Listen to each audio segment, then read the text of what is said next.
മറിയം സിനിമയുടെ ബാനറിൽ സജി കെ ഏലിയാസ് നിർമ്മിച്ച കല്യാണമരം എന്ന സിനിമയുടെ സംവിധായകൻ രാജേഷ് അമനഗരെയാണ് ഞാൻ. ഈ വളരെ സന്തോഷകരമായ ഒരു കാര്യം പറയാനുള്ളത്, ഈ വരുന്ന മാർച്ച് 27-ന് ഞങ്ങളുടെ സിനിമ പ്രേക്ഷകർക്ക് സമർപ്പിക്കുകയാണ്, തിയേറ്ററുകളിൽ എത്തിയാണ്. ഈ വിവരം ഞങ്ങൾ നിങ്ങളിലൂടെ ജനങ്ങളെ അറിയിക്കാൻ ആഗ്രഹിക്കുകയാണ്. ഈ സിനിമ ഷൂട്ട് ചെയ്ത സമയത്ത് ഉണ്ടായിരുന്ന ഒരു സാഹചര്യമല്ല ഇപ്പോൾ ലോകത്ത് ഉള്ളത് എന്ന് നമുക്ക് എല്ലാവർക്കും അറിയാം. അത്രമാത്രം സങ്കീർണമായ യുദ്ധഭീതി നിറഞ്ഞ ഒരു കാലഘട്ടമാണിത്. അപ്പം ഇങ്ങനെ ഒരു സാഹചര്യത്തിൽ നമ്മൾ സിനിമ റിലീസ് ചെയ്യുന്നത് വളരെ നമ്മളെ വിഷമിപ്പിക്കുന്ന ഒരു സാഹചര്യമാണുള്ളത്. എങ്കിലും എൻ്റെ പ്രൊഡ്യൂസറായ ശ്രീ സജി സാർ പറഞ്ഞത്, നമ്മൾ എല്ലാ കാലഘട്ടത്തിലും പ്രതിസന്ധികളെ അതിജീവിച്ചാണ് മലയാള സിനിമ അല്ലെങ്കിൽ ലോക സിനിമ തന്നെ മുന്നേറിക്കൊണ്ടിരുന്നത്. അപ്പം ആ പ്രതിസന്ധികളെ അതിജീവിക്കുവാനുള്ള ഒരു കഴിവ് എല്ലാ മനുഷ്യർക്കും ഉണ്ട്, മനുഷ്യ സഹജമായ ഒരു വാസനയാണ്. അപ്പം നമ്മൾ എല്ലാ പ്രശ്നങ്ങളും ഒതുക്കിയിട്ട് ഒരു കാര്യം ചെയ്യാൻ കാത്തിരിക്കേണ്ട, നമുക്ക് ഇത് റിലീസ് ചെയ്യാം. ആ പ്രതിസന്ധികളെ തരണം ചെയ്യാനുള്ള കഴിവ് സ്വാഭാവികമായി പ്രേക്ഷകർക്കും ഉണ്ടാവും. പ്രേക്ഷകർ ഇപ്പോൾ അത് ആഗ്രഹിക്കുന്നുണ്ടാവും. ഇത്തരം കാര്യങ്ങൾ നമ്മൾ നിശ്ചലമാക്കി വെച്ചു കഴിഞ്ഞാൽ ലോകം തന്നെ നിശ്ചലമായി പോകും. അതുകൊണ്ട് മനുഷ്യർക്കിപ്പോൾ അല്ലെങ്കിൽ പ്രേക്ഷകർക്കിപ്പോൾ അത് ആവശ്യമാണ്. നമ്മൾ അങ്ങനെ കലാസൃഷ്ടികൾ നമ്മൾ മൂടിവെക്കാൻ പാടില്ല, അത് സമയോചിതമായി തന്നെ പുറത്തുവിടണമെന്ന് അദ്ദേഹം ആവശ്യപ്പെടുകയായിരുന്നു. അതുകൊണ്ടാണ് ഞങ്ങൾ ഈ പടം ഇപ്പോൾ ഈ സാഹചര്യത്തിൽ ജനങ്ങളിലേക്ക് ഇറക്കി വിടുവാൻ തയ്യാറായത്. ഈ സിനിമയെ കുറിച്ച് പറയുമ്പോൾ ഇത് വളരെയധികം കാലിക പ്രസക്തിയുള്ള ഒരു വിഷയമാണ്, ഒരു ഫീൽ ഗുഡ് മൂവിയാണ് എന്ന് തന്നെ ഞാൻ തുറന്നു പറയുകയാണ്. ഇതിനകത്ത് വളരെ അധികം എന്റർടൈൻമെന്റ് ആയിട്ടുള്ള രീതിയിൽ എല്ലാവർക്കും ആസ്വദിക്കാനുള്ള, പ്രായഭേദമന്യേ എല്ലാവരെയും ഇഷ്ടപ്പെടുന്ന തരത്തിലുള്ള ഒരു മൂവിയാണ് ഞങ്ങൾ ഇവിടെ ഒരുക്കിയിട്ടുള്ളത്. ഇതിനകത്ത് അഭിനയിച്ചിരിക്കുന്ന താരങ്ങൾ, അവരെ കുറിച്ച് പറയുകയാണെങ്കിൽ എൻ്റെ ഏറ്റവും വലിയൊരു ഭാഗ്യം എന്ന് പറയുന്നത് ഈ സിനിമയ്ക്ക് കിട്ടിയ എൻ്റെ സൂപ്പർ സ്റ്റാറുകൾ എന്ന് എനിക്ക് വിളിക്കാവുന്ന എൻ്റെ അഭിനേതാക്കൾ തന്നെയാണ്. കാരണം ഈ കഥാപാത്രം എന്താണോ ആവശ്യപ്പെട്ടത്, എൻ്റെ സിനിമയിലെ കഥാപാത്രം എന്താണോ ആവശ്യപ്പെട്ടത്, അത് കൃത്യമായ അളവിലോ അതിൽ കൂടുതലോ എനിക്ക് സമ്മാനിച്ച നടി നടന്മാരാണ് എന്നോടൊപ്പം ഇന്ന് വേദിയിലുള്ളത്. അതിൽ ഞാൻ വളരെയധികം സന്തോഷവാനാണ്. ഞാൻ എല്ലാവരോടും നന്ദി പറയുകയാണ് കാര്യത്തിൽ. കാരണം ഒരു സൂപ്പർ സ്റ്റാർ എന്ന് പറയുമ്പോൾ ആ കഥാപാത്രത്തെ എത്രമാത്രം അനുയോജ്യമായ രീതിയിൽ അവർ അഭിനയിക്കുന്നു എന്നുള്ളതാണ് ആ നടനെ ഒരു സൂപ്പർ സ്റ്റാർ ആക്കുന്നത്. ആ ഒരു കാര്യത്തിൽ എൻ്റെ ആ ഒരു സന്തോഷം ഞാൻ വീണ്ടും നിങ്ങളുടെ അടുത്ത് പങ്കുവെക്കുകയാണ്. അപ്പം എസ്പെഷ്യലി ധ്യാൻജിയുടെ പ്രസൻസ് ഈ സിനിമയെ വളരെയധികം ഉയർന്ന ഒരു തലത്തിലേക്ക് എത്തിച്ചു എന്ന് തന്നെ പറയാം. ഒരുപക്ഷെ ധ്യാൻജി തന്നെ പ്രതീക്ഷിക്കാത്ത തരത്തിലുള്ള ഒരു മാറ്റമാണോ ഈ സിനിമയ്ക്ക് സംഭവിച്ചിട്ടുള്ളതെന്ന് എനിക്ക് ഞാൻ പറയേണ്ട കാര്യമല്ല, അത് ധ്യാൻജി പറയേണ്ട കാര്യമാണ്. പക്ഷെ എനിക്ക് തോന്നുന്നു ധ്യാൻജി ഒരുപക്ഷെ ഒരു ചൂട് മാറിയോ എന്നവരെ എനിക്ക് തോന്നിപ്പിച്ച ഒരു കഥാപാത്രമാണ്. ഞാൻ ഈ കഥ പറയുമ്പോൾ അദ്ദേഹം ഒന്നും പറഞ്ഞില്ല, കേട്ടിട്ട് ഇത് ഇത്രയും ദിവസം കൊണ്ട് ചെയ്തു തീർക്കാൻ പറ്റുമോ എന്നാണ് ചോദിച്ചത്. കാരണം ഒരുപക്ഷെ ഏറ്റവും കുറച്ച് സീനുകൾ ഒരു ദിവസം ഷൂട്ട് ചെയ്യിപ്പിച്ചത് ഞാനായിരിക്കുമെന്ന് തോന്നുന്നു. അത്രമാത്രം കോപ്പറേറ്റ് ചെയ്ത് എന്നോട് സഹകരിച്ചിട്ടുണ്ട്. അതും ചില പ്രശ്നങ്ങളൊക്കെ ഉണ്ടാക്കിയിട്ടുണ്ട്. കാരണം എന്ന് വെച്ച് കഴിഞ്ഞാൽ ധ്യാനിച്ച് വന്നു കഴിഞ്ഞാൽ പ്രശ്നങ്ങളാണെന്നാണല്ലോ. അപ്പൊ നമ്മൾ സ്വാഭാവികമായിട്ടുള്ള പ്രശ്നം എന്താന്ന് വെച്ച് കഴിഞ്ഞാൽ എല്ലാവരും വിചാരിക്കുന്ന പോലെ നമ്മൾ പറയുന്ന സമയത്ത് കൃത്യമായി എത്തിച്ചേരുന്നു എന്നുള്ളതായിരുന്നു ഏറ്റവും വലിയ പ്രശ്നം. കാരണം ഞങ്ങൾ അന്നേരം പ്രിപ്പയർഡ് അല്ലായിരുന്നു, അതിന്റെ കാര്യം. അപ്പം പ്രിപ്പയർ ആയി ഇരുന്ന് കഴിഞ്ഞാൽ നമുക്ക് ആ സമയം ലാപ്സ് ആകാതെ നമുക്ക് ഷൂട്ട് ചെയ്യാൻ പറ്റുമായിരുന്നു. പക്ഷെ കൃത്യസമയത്ത് വരികയും കൃത്യസമയത്ത് നമ്മൾ പറയുന്ന സമയത്ത് തന്നെ പോവുകയും ചെയ്യുന്ന ആ ഒരു രീതിയിലുള്ള ഒരു സഹകരണം ഒരിക്കലും മറക്കാൻ പറ്റില്ല. Thank you very much. അതുപോലെ മീരാമാം ഞങ്ങളുടെ കുടുംബത്തിലെ ഒരു അംഗമായിരുന്നു. തീർച്ചയായിട്ടും മീരാമാവിന്റെ സാന്നിധ്യവും ഈ സിനിമയെ എത്രമാത്രം ഒരു മനോഹരമാക്കിയിട്ടുണ്ട് എന്നുള്ളത് സിനിമ കാണുമ്പോൾ നിങ്ങൾക്ക് മനസ്സിലാവും. ആ കഥാപാത്രം എത്രമാത്രം ഞങ്ങളുടെ സിനിമയുമായിട്ട് ഇഴുകിച്ചേർന്നിട്ടുണ്ട്, ഞങ്ങളുടെ സിനിമ കുടുംബവുമായിട്ട് ഇഴുകിച്ചേർന്നിട്ടുണ്ട് എന്നുള്ളത് സിനിമ കണ്ടു തന്നെ മനസ്സിലാക്കണം. കാരണം കഥ നമ്മൾ പറയേണ്ട ഒരു സാഹചര്യം ഉണ്ടാവാൻ പാടില്ല. ഇത് കഥ പറയാൻ എനിക്ക് പറ്റില്ല. എന്തെങ്കിലും ഒരു തട്ട് പറഞ്ഞു കഴിഞ്ഞാൽ അതിന് നിങ്ങൾക്ക് അതിനെ കുറിച്ച് ഒരു ധാരണ ഉണ്ടാവണ്ട എന്ന് കരുതിയത് തന്നെയാണ് ഞാനത് പറയാതിരിക്കുന്നത്. അപ്പം ആതിര പട്ടേൽ ഒരുപക്ഷെ ഈ സിനിമ ഞങ്ങളുടെ ലൊക്കേഷനിൽ വന്നിട്ട് തിരിച്ചു പോകാൻ താല്പര്യമില്ലായിരുന്നു ആതിര പട്ടേലിന്. കാരണം ആതിര പറയുന്നത് ഇത് ഞങ്ങളുടെ വീടാണ്, എന്റെ വീട് ഇതാണെന്നാണ് പറയുന്നത്. അങ്ങനെ ഒരു കൺസെപ്റ്റ് ആയിരുന്നു ആതിരയ്ക്ക്. അപ്പൊ പോകാൻ വളരെ മടിയായിരുന്നു അല്ലെ. ഷൂട്ടില്ലാത്ത ദിവസങ്ങളിലും നമ്മുടെ ഒപ്പം വന്ന് കൂടി വെറുതെ വന്നിരിക്കുമായിരുന്നു. പിന്നെ പ്രശാന്തിയുടെ വീടിനടുത്തായിരുന്നു ഷൂട്ടിങ്. അതുകൊണ്ട് ഞങ്ങൾ അദ്ദേഹത്തെ വീട്ടിൽ പോയി പിടിച്ചുകൊണ്ട് വരികയൊക്കെ ചെയ്യുമായിരുന്നു. എന്നാൽ വളരെ രസകരമായ ഒരു സിറ്റുവേഷൻ ആയിരുന്നു. അപ്പം ഇതിനകത്ത് ഏറ്റവും പ്രാധാന്യത്തോടെ ഞാൻ ആദ്യം പറയേണ്ട കാര്യം ഞാൻ ദേവനന്ദയുടെ ആയിരുന്നു. കാരണം ഒരുപക്ഷെ ഈ സിനിമ ഉണ്ടാവാൻ ഒരു പ്രധാന കാരണം ഞാൻ എൻ്റെ പ്രൊഡ്യൂസറായ ശ്രീ സജി കെ ഇലിയസ് സാറിന്റെ അടുത്ത് ഒരു ലൊക്കേഷൻ ചോദിച്ചു പോയതാണ്. അദ്ദേഹം ആ ലൊക്കേഷൻ തരാമെന്ന് പറയുന്നതോടൊപ്പം ഇതിന്റെ കഥ എന്താണെന്ന് എന്നോടൊന്ന് പറയാമോ എന്ന് ചോദിക്കുകയാണ്. അപ്പം ഞാൻ ആ കഥ പറയുകയും ആ കഥയിൽ അദ്ദേഹം ആ കഥയെ വളരെയധികം മനസ്സിലാക്കുകയും ചെയ്തതിന് ശേഷം ഇത് എത്ര രൂപ ബഡ്ജറ്റിൽ ഇത് തീർക്കാൻ പറ്റുമെന്നോട് ചോദിക്കുകയായിരുന്നു. അപ്പോൾ ഞാൻ മനസ്സിൽ ഉദ്ദേശിച്ചിരുന്ന ഒരു ബഡ്ജറ്റ് പറയുകയും അത് അദ്ദേഹം ചെയ്യാൻ ഏറ്റെടുക്കുകയുമായിരുന്നു. അപ്പം അദ്ദേഹം ഇല്ലായിരുന്നെങ്കിൽ ഒരുപക്ഷെ ഈ പ്രൊജക്ട് സംഭവിക്കില്ലായിരുന്നു. ഞങ്ങൾ പല രീതിയിൽ പ്ലാൻ ചെയ്തെങ്കിലും അതൊന്നും വർക്കൗട്ട് ആയില്ലായിരുന്നു. അദ്ദേഹത്തിന്റെ സാന്നിധ്യം, അദ്ദേഹമാണ് ഈ സിനിമയുടെ എല്ലാത്തിനും കാരണക്കാരനായ പ്രധാനപ്പെട്ട ആ വ്യക്തി. ഞാൻ സാറിനോട് ഈ അവസരത്തിൽ വളരെയധികം നന്ദി പറയുകയാണ്. അപ്പം ദേവനന്ദ, അതിനുശേഷമാണ് ഞാൻ ദേവനന്ദയെ വിളിക്കുന്നത്. ദേവനന്ദ ഈ ക്യാരക്ടർ ചെയ്താൽ മാത്രമേ ഈ സിനിമ മുന്നോട്ട് പോകുകയുള്ളൂ എന്ന് എനിക്ക് വളരെയധികം നിർബന്ധമുണ്ടായിരുന്നു. എൻ്റെ പ്രിയ സുഹൃത്തായിരുന്ന ശ്രീ ഉല്ലാസ് ജി എന്നോട് പറഞ്ഞു, ഈ സിനിമ നമുക്ക് ആ കുട്ടിയുടെ ഡേറ്റ് എടുക്കുക, നിങ്ങൾ അദ്ദേഹത്തോട് സംസാരിക്കുക, എങ്കിൽ അതിനുശേഷം നമുക്ക് ബാക്കി കാര്യങ്ങൾ ആലോചിക്കാം എന്നാണ് പറഞ്ഞത്. പക്ഷെ ആ കഥ പറഞ്ഞ് വളരെ കുറച്ച് സമയങ്ങൾക്ക് ശേഷമാണ് എനിക്ക് സജി സാറുമായിട്ട് ബന്ധപ്പെടാൻ പറ്റിയത്. കഥ പറഞ്ഞു, അവര് 100% ദേവനന്ദ ആ സിനിമ ചെയ്യാമെന്ന് സമ്മതിക്കുകയും എപ്പോൾ വേണമെങ്കിലും ഏത് രീതിയിൽ ഏത് കണ്ടീഷനിൽ ചെയ്യാമെന്ന് സമ്മതിക്കും. അത്രയധികം അവർക്ക് ഇഷ്ടപ്പെടുകയും ചെയ്ത ഒരു കഥയാണ്. ആ കുട്ടിയെ ഞാൻ ഉറക്കത്തിൽ വരെ എഴുന്നേറ്റ് കൊണ്ടുപോയി നമ്മുടെ ലൊക്കേഷനിൽ കൊണ്ട് കിടത്തിയിട്ടുണ്ട്. കാരണം ഉറക്കച്ചടവോട് കൂടി തന്നെ അഭിനയിപ്പിച്ചിട്ടുണ്ട്. വളരെ വെരി ഏർലി, അതായത് 6 മണിക്ക് തന്നെ റെഡിയായി വരികയും രാത്രി 10 മണിക്ക് പറഞ്ഞു വിട്ടിട്ട് പിന്നെ നമ്മൾ രാവിലെ വിളിക്കുകയാണ്. ഒരു മടിയും ഇല്ലാതെ വളരെ സ്നേഹത്തോടെ. അല്ലേ, വഴക്കിട്ടുണ്ടോ? ഇല്ല. അപ്പൊ വഴക്കൊന്നുമില്ലാതെ വളരെ നല്ല കുട്ടിയായിട്ട് എത്രമാത്രം അത്ഭുതപ്പെടുത്തിയിട്ടുണ്ട്. അപ്പൊ എല്ലാവരും പറയും ദേവനന്ദ, ദേവനന്ദ, ഇത് ദേവനന്ദ പറയുന്നതല്ല. ഞാൻ വിചാരിച്ചിട്ടുണ്ട് ദേവനന്ദ ഇതൊന്നും പറയുന്ന കാര്യങ്ങളല്ല എന്നാ വിചാരിച്ചത്. പക്ഷെ ഞാൻ ഒരു സ്ക്രിപ്റ്റിന്റെ ഒരു 4-5 പേജുകൾ ഈ കുട്ടിക്ക് വായിക്കാൻ കൊടുത്തു കഴിയുമ്പോൾ അത് കഴിഞ്ഞിട്ട് ഒന്ന് നോക്കിയിട്ട് ഞാൻ വിചാരിക്കുന്നു ഒരു ആത്മാർത്ഥയില്ലല്ലോ അഭിനയത്തില്, ജസ്റ്റ് ഒന്ന് നോക്കിയിട്ട് അങ്ങോട്ട് വിടുകയാണ്. അപ്പൊ ഈ കുട്ടി അതിനുശേഷം ആ സീരിയലിലേക്ക് വന്ന് പെർഫോം ചെയ്യുന്നത് കാണുമ്പോൾ സത്യത്തിൽ ഞാൻ വണ്ടടിച്ചിട്ടുണ്ട്. നമ്മളെ അത്ഭുതപ്പെടുത്തിയിട്ടുണ്ടല്ലേ. വളരെ മനോഹരമായ രീതിയിൽ ആ കുട്ടി അഭിനയിച്ചിട്ടുണ്ട്. എന്താണെന്നുള്ളത് സിനിമ കാണുമ്പോൾ മനസ്സിലാവും. പിന്നെ ഈ സിനിമയുടെ പിന്നിൽ പ്രവർത്തിച്ച ഒരുപാട് പേരുണ്ട്. അമലേട്ടൻ നല്ലൊരു വേഷം ചെയ്തിട്ടുണ്ട്. ഞാൻ ഉദ്ദേശിച്ചതിൽ കൂടുതൽ അമലേട്ടൻ ആ വേഷം മനോഹരമാക്കി തന്നിട്ടുണ്ട് എന്നുള്ളത് 100% ശരിയാണ്. അതുപോലെ തന്നെ നമ്മുടെ പാട്ട് പാടിയ ശ്രേയക്കുട്ടിയുടെ പാട്ട് ഞങ്ങൾ കേൾക്കാനിരിക്കുന്നേ ഉള്ളൂ. എല്ലാവർക്കും വേണ്ടി നമ്മൾ അത് ഉടൻ തന്നെ ഇവിടെ പ്ലേ ചെയ്യുന്നതായിരിക്കും. അത് എല്ലാവരും കേൾക്കട്ടെ, അത് അവർ വിലയിരുത്തട്ടെ. അങ്ങനെ ഞങ്ങൾ പിന്നീട് പ്രവർത്തിച്ച് ഒരുപാട് നിരവധി വ്യക്തികളുണ്ട്. എൻ്റെ പ്രിയപ്പെട്ട സുഹൃത്ത് ശ്രീ ഷാജി പട്ടിക്കര ഈ പ്രൊജക്ട് ഈ രീതിയിൽ കോർഡിനേറ്റ് ചെയ്ത് വളരെ ഞങ്ങൾ ഉദ്ദേശിച്ച ബഡ്ജറ്റിൽ തന്നെ അത് തീർത്തെടുക്കുവാൻ എന്നെ ഇവന്റെ പ്രൊഡ്യൂസറെ സഹായിച്ച, ഞങ്ങളുടെ പൂവിനെ മൊത്തം സഹായിച്ച അദ്ദേഹത്തിന് ഞാൻ പ്രത്യേകം ഓർക്കുകയാണ്, സ്മരിക്കുകയാണ്. നന്ദിയുണ്ട്. തുടർന്നും പടങ്ങൾ നമ്മൾ ഒരുമിച്ച് ചെയ്യണമെന്ന് ആഗ്രഹമുണ്ട്. അതുപോലെ ഈ പടത്തിൽ അഭിനയിച്ച നിരവധി പേര് ഈ വേദിയിൽ ഇരിക്കാൻ പറ്റാതെ ഇവിടെ ഉണ്ട്. നമ്മുടെ സതീഷ് ബാലു, നമ്മുടെ നിങ്ങൾക്ക് എല്ലാവർക്കും അറിയാവുന്ന വലിയ ഒരു റീൽസ് ചെയ്യുന്ന ആളാണ് സതീഷ് ബാലു. അദ്ദേഹം നല്ലൊരു വേഷം ഈ സിനിമയിൽ കൈകാര്യം ചെയ്തിട്ടുണ്ട്. അത് സിനിമ കാണുമ്പോൾ അതിന്റെ പ്രാധാന്യം എന്താണെന്നുള്ളത് നിങ്ങൾക്ക് മനസ്സിലാകും. എൻ്റെ പ്രിയ സുഹൃത്ത് ശ്രീ മനോജ് പണിക്കർ, നിരവധി സിനിമകളിലും ടെലിഫിലിമുകളിലും ഒക്കെ അഭിനയിച്ചിട്ടുള്ള ശ്രീ മനോജ് പണിക്കർ, അദ്ദേഹം ഈ വേദിയിലുണ്ട്. അതുപോലെ തന്നെ JP, നമ്മുടെ ജബ്രോയി എന്ന് ഞങ്ങൾ വിളിക്കുന്ന ഞങ്ങളുടെ JP, പല പഞ്ചായത്ത് പ്രസിഡന്റിന്റെ ഒരു ക്യാരക്ടർ വളരെ മനോഹരമായിട്ട് ചെയ്തിട്ടുണ്ട്. പിന്നെ നമ്മുടെ പ്രൊഡ്യൂസറും നടനുമായ എൻ്റെ പ്രിയ സുഹൃത്ത് സഞ്ജു നെടുങ്കുന്നൻ ഈ വേദിയിലുണ്ട്. അദ്ദേഹം വളരെ മനോഹരമായ രീതിയിൽ നമ്മുടെ ഒരു സിനിമ ചെയ്തിട്ടുണ്ട്, നമ്മുടെ സിനിമയിൽ അഭിനയിച്ചിട്ടുണ്ട്. എല്ലാവർക്കും നന്ദിയുണ്ട്. ഈ സിനിമയുടെ പിന്നിൽ പ്രവർത്തിച്ച് ഈ സിനിമ ഇത്ര മനോഹരമാക്കി തീർത്ത എല്ലാവർക്കും ഞാൻ വീണ്ടും നന്ദി പറയുകയാണ്. ഒപ്പം ഞാൻ സംസാരിക്കുവാനായി ശ്രീ സജി സാറിന്. എല്ലാവർക്കും നമസ്കാരം. ഈ കല്യാണമരം എന്ന സ്വപ്നത്തിന് നേതൃത്വം കൊടുത്ത ഇതിൻ്റെ സംവിധായകൻ, ഇതിൻ്റെ ടെക്നീഷ്യന്മാർ, ഇതിൻ്റെ നടീനടന്മാർ എല്ലാവർക്കും ഞാൻ ആദ്യമേ തന്നെ നന്ദി പറയുകയാണ്.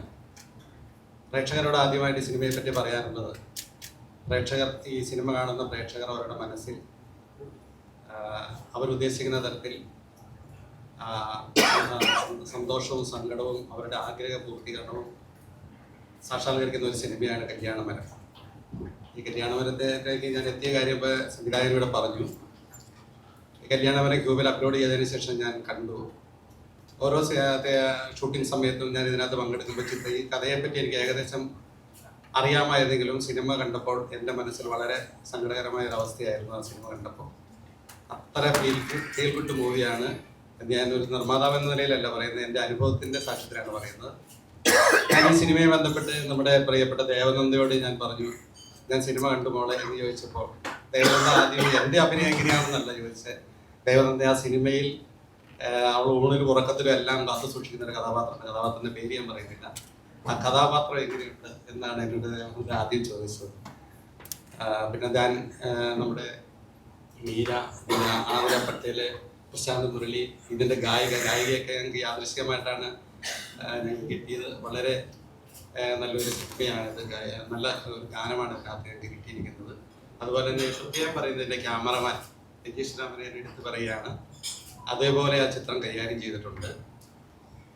പ്രേക്ഷകർക്ക് ഏറ്റവും നല്ലൊരു സിനിമ നമുക്ക് ഈ ഇപ്പോഴത്തെ കാലാവസ്ഥയെ പറ്റി നമ്മുടെ സംവിധായകൻ പറഞ്ഞല്ലോ, പക്ഷെ അതിനെല്ലാം മറികടക്കാൻ തക്ക രൂപത്തിലുള്ള ഒരു ചിത്രമാണ് മാർച്ച് 27 റിലീസ് ചെയ്യുന്ന കല്യാണമരം. എല്ലാവരുടെയും സ്നേഹവും സഹകരണവും ആഗ്രഹപൂർത്തീകരണവും ആ സിനിമയ്ക്ക് വേണ്ടി ഉണ്ടാവണമെന്നാണ് എനിക്ക് ഈ അവസരത്തിൽ നിങ്ങളോട് ആവശ്യപ്പെടാനുള്ളത്. എല്ലാവർക്കും നന്ദി, നമസ്കാരം.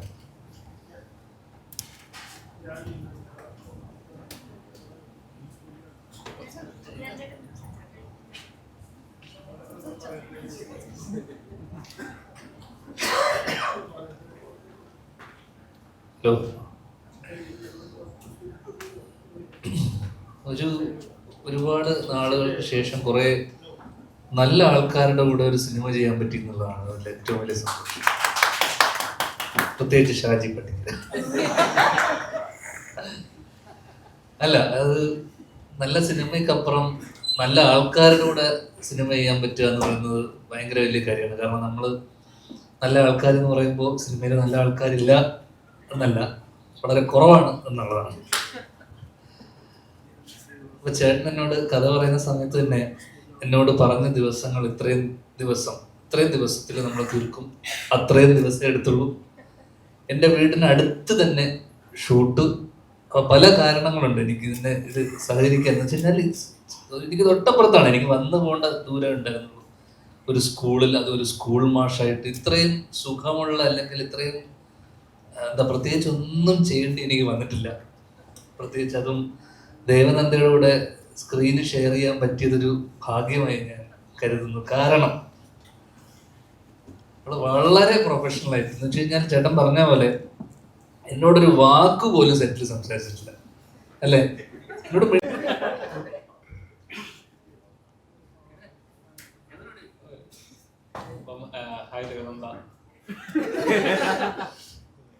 ഇപ്പം പുതിയൊരു ചിത്രം ഇറങ്ങാൻ പോവാണ്. അതിന് ഇപ്പം ഇതിന്റെ പോസ്റ്റേഴ്സ് ഒക്കെ കാണുമ്പോൾ ഭയങ്കര ഒരു പോസിറ്റീവ് എനർജി കിട്ടുന്നുണ്ട്. അപ്പൊ നമ്മളിപ്പോ നോർമലി ഇപ്പം ഭയങ്കര വൈബ്രന്റ് ആയിട്ടുള്ള പോസ്റ്റേഴ്സ് ആയിരിക്കും മിക്ക സിനിമകൾ ഇറങ്ങുമ്പോൾ കാണാറുണ്ട്. പക്ഷെ ഇതിലൊരു എന്താ പറയുക, ഇച്ചിരി നാച്ചുറൽ ആയിട്ട്, അല്ലെങ്കിൽ നമുക്ക് റിലേറ്റ് ചെയ്യാൻ പറ്റുന്ന നാട്ടുപുറം അല്ലെങ്കിൽ കുട്ടികൾ, അങ്ങനത്തെ ഒരു ആ ഒരു ജോണുള്ള ചിത്രങ്ങൾ ഇറങ്ങുന്നത് വളരെ കുറവാണ്. ഈ ചിത്രം സ്റ്റോറി ആയിട്ട് വളരെ യുണീക്ക് എന്ന് പറയുന്നത്. അപ്പം നമ്മുടെ ഏജിലുള്ളവരുടെ കൂടെ, പ്രത്യേകിച്ച് ധ്യാൻ ചേട്ടനും കൂടെ ഭയങ്കര പ്രൊഫഷണൽ ആണെന്ന് പറഞ്ഞല്ലോ. അപ്പം ധ്യാൻ ചേട്ടൻ ഒരു അധ്യാപകൻ ആണെന്നാണ് തോന്നുന്നത് പോസ്റ്ററൊക്കെ കണ്ടിട്ട്.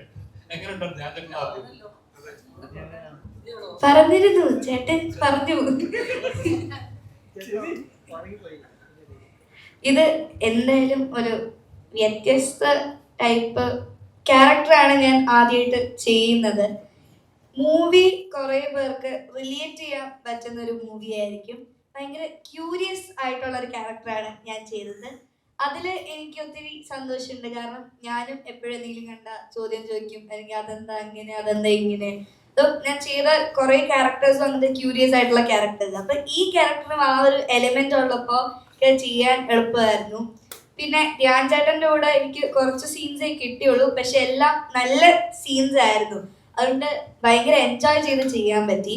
എനിക്ക് തോന്നുന്നു എല്ലാവർക്കും റിലേറ്റ് ചെയ്യാൻ പറ്റിയൊരു ടോപ്പിക്കാണ് സ്കൂൾ. അപ്പോൾ ആ സ്കൂളിൽ നടക്കുന്ന കാര്യങ്ങൾ, അല്ലെങ്കിൽ സ്കൂളിൽ എങ്ങനെയാണ് ഒരു സാറും കുട്ടികളും തമ്മിലുള്ള ബോണ്ട്, അതെല്ലാം എല്ലാവർക്കും എന്തായാലും ഇഷ്ടപ്പെടുന്നതായിരിക്കും. പിന്നെ ഈ മൂവി ഒരു നല്ല ഫീൽ ഗുഡ് മൂവിയാണ്. ഫാമിലിക്ക് വന്ന് എന്തായാലും എൻജോയ് ചെയ്ത് പോകാൻ പറ്റുന്ന ഒരു മൂവിയാണ്. അത് ആ ഒരു നാട്ടിൽ, അല്ലെങ്കിൽ ആ വീട്ടില് ആ വീട്ടുകാരുടെ കഥ, അല്ലെങ്കിൽ അവർക്ക് ഒത്തിരി പ്രിയപ്പെട്ടവരുടെ കഥ, അവരിൽ എന്താണ് നടക്കുന്നത്, ഒരു ഇഷ്യൂ വരുമ്പോൾ അവരെങ്ങനെ ഓരോരുത്തരും എങ്ങനെ അത് ഫേസ് ചെയ്യുന്നു, അതൊക്കെ ഇതിൽ ബ്യൂട്ടിഫുൾ ആയിട്ടാണ് പ്രസന്റ് ചെയ്തിട്ടുള്ളത്. എല്ലാവർക്കും എന്തായാലും ഇഷ്ടപ്പെടും. നിങ്ങളെല്ലാവരും വന്ന് ഞങ്ങളെ സപ്പോർട്ട് ചെയ്യണം.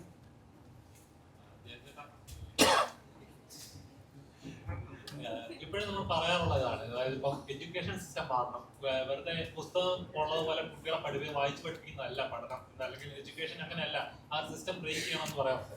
അപ്പം ശരിക്കും എന്താ പറയാ, നമ്മൾ ഇപ്പോൾ ഇതിനു മുമ്പ് സ്ഥാനാർത്ഥി ശ്രീകോട് എന്നൊരു ചിത്രം ഇറങ്ങിയായിരുന്നു. അപ്പം അത് ആ ഒരു സിനിമ കൊണ്ട് മാറിയ ഒരുപാട് കാര്യങ്ങളുണ്ട്. അതായത് ഫസ്റ്റ് വരുന്നതല്ല, അല്ലെങ്കിൽ ഇരിക്കുന്ന ഇരിപ്പിടങ്ങളല്ല ഒരാൾ ഡിസൈഡ് ചെയ്യുന്നത്, അയാൾ ഭാവി ഡിസൈഡ് ചെയ്യുന്നത്. അപ്പം ഈ ഒരു സിനിമ എന്താണ് പ്രേക്ഷകർ നൽകുക? അത്തരം കാര്യങ്ങളിലോട്ടൊന്നും അതൊന്നുമല്ല ഇതിന്റെ കഥയും അതിന്റെ കഥാപശ്ചാത്തലമൊന്നും. അതെല്ലാം കുറച്ചുകൂടെ ഒന്നും ഞാൻ നാട്ടിൽ പഠിച്ചിട്ടില്ല ഇവിടെ. അപ്പൊ എനിക്ക് ഇപ്പോഴും അന്ധകാലത്തുള്ള സിലബസും അതൊക്കെ തന്നെയല്ലേ, പ്രത്യേകിച്ച് മാറ്റങ്ങളൊന്നും വന്നിട്ടില്ലെന്ന് തോന്നുന്നു. മാറുന്നുണ്ടോ?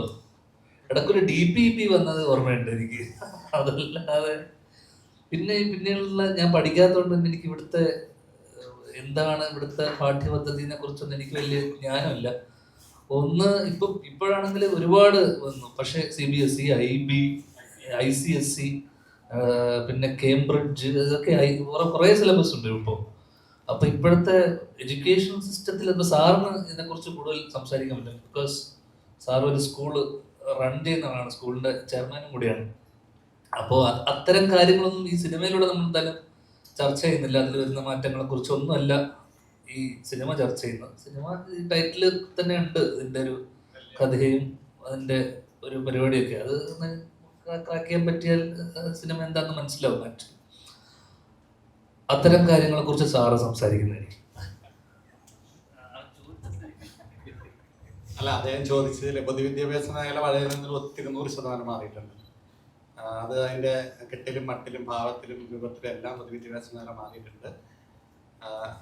ഫുഡടക്കം കുട്ടികൾക്ക് പൊതുവിദ്യാഭ്യാസ മേഖല പഠിക്കുന്ന കുട്ടികൾക്ക് പ്രഭാത ഭക്ഷണം, കുട്ടികളുടെ ഭക്ഷണം, വൈകുന്നേരം ഭക്ഷണം, എല്ലാ കാര്യത്തിലും താങ്കളുടെ ചോദ്യം വളരെ കറക്റ്റാണ്. വളരെ മാറിയിട്ടുണ്ട്. പക്ഷെ സിനിമ അതുമായി ബന്ധപ്പെട്ടല്ല. സിനിമ വിദ്യാലയത്തിൽ പഠിക്കുന്ന കുട്ടിയെ പഠിപ്പിക്കുന്ന അധ്യാപകൻ അതുമായിട്ട് റൊട്ടേറ്റ് ചെയ്ത് പോകുന്ന സിനിമയാണ്.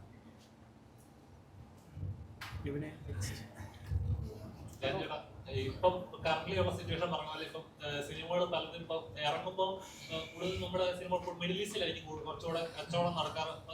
അപ്പൊ ഇപ്പോഴത്തെ ക്രൈസിസിൽ പല സിനിമകളും മാറ്റി വെച്ചിട്ടുണ്ട്, ഡേറ്റ് മാറ്റി വെച്ചോണ്ടിരിക്കുകയാണ്. ഇല്ല.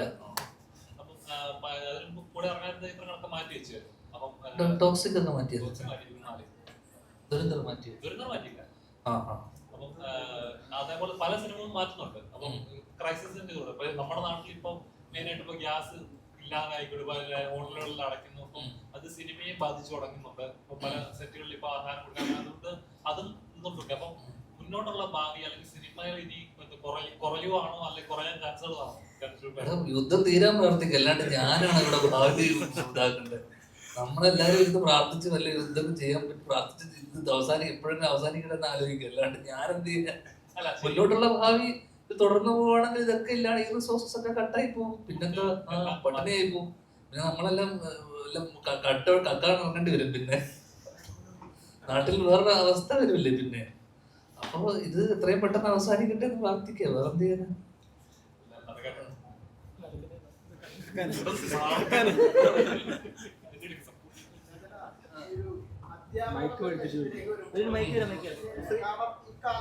അല്ല, എനിക്ക് മൈക്ക് എടുത്തിരുന്നു ഈ കാലഘട്ടത്തിൽ. അതൊന്നും ഇല്ലടാ, അധ്യാപകന് ഈ ഒരു കാലഘട്ടത്തിലേക്ക് വരുമ്പോ സ്കൂളുകളില് വണ്ടികളൊന്നുമില്ല, കയ്യിലൊരു വണ്ടിക്ക് പിടിച്ചൊരു കലിപ്പ് മാഷം. കാരണം ഈ കുട്ടികളെ ഹാൻഡിൽ ചെയ്യാന്നുള്ള വലിയൊരു കാര്യം. ഇപ്പം പിള്ളേര് സ്കൂളിൽ മടിയൊന്നുമില്ല. അടിച്ചോളം പറഞ്ഞിട്ടുണ്ട് വീണ്ടും. അടിച്ചോളം പറഞ്ഞിട്ടുണ്ടെന്ന് തിരിച്ച് പിന്നെ ഉത്തരവ് വന്നല്ലേ. ഇടക്കാലത്ത് അങ്ങനെ പാടില്ല എന്ന് പറഞ്ഞിരുന്നല്ലോ. വീണ്ടും, കാരണം 8ാം ക്ലാസ് 9ാം ക്ലാസ് ഒക്കെ ഇപ്പൊ നല്ല MDMA ഇതൊക്കെയാ. 2 അടി കിട്ടിയാലേ ശരിയാവുള്ളൂ. മദ്യപാനം, അതെ. കഴിഞ്ഞ ഏതൊരു ദിവസം മറ്റേ ഏതൊരു പയ്യൻ പ്രിൻസിപ്പളിനെ വരട്ടുന്നതൊക്കെ കണ്ടില്ലേ, ഒരു വീഡിയോ ഒക്കെ ഇറങ്ങി. പക്ഷെ അതിനോട് നമുക്കൊരു ബഹുമാനം തോന്നിയിരുന്നല്ലേ.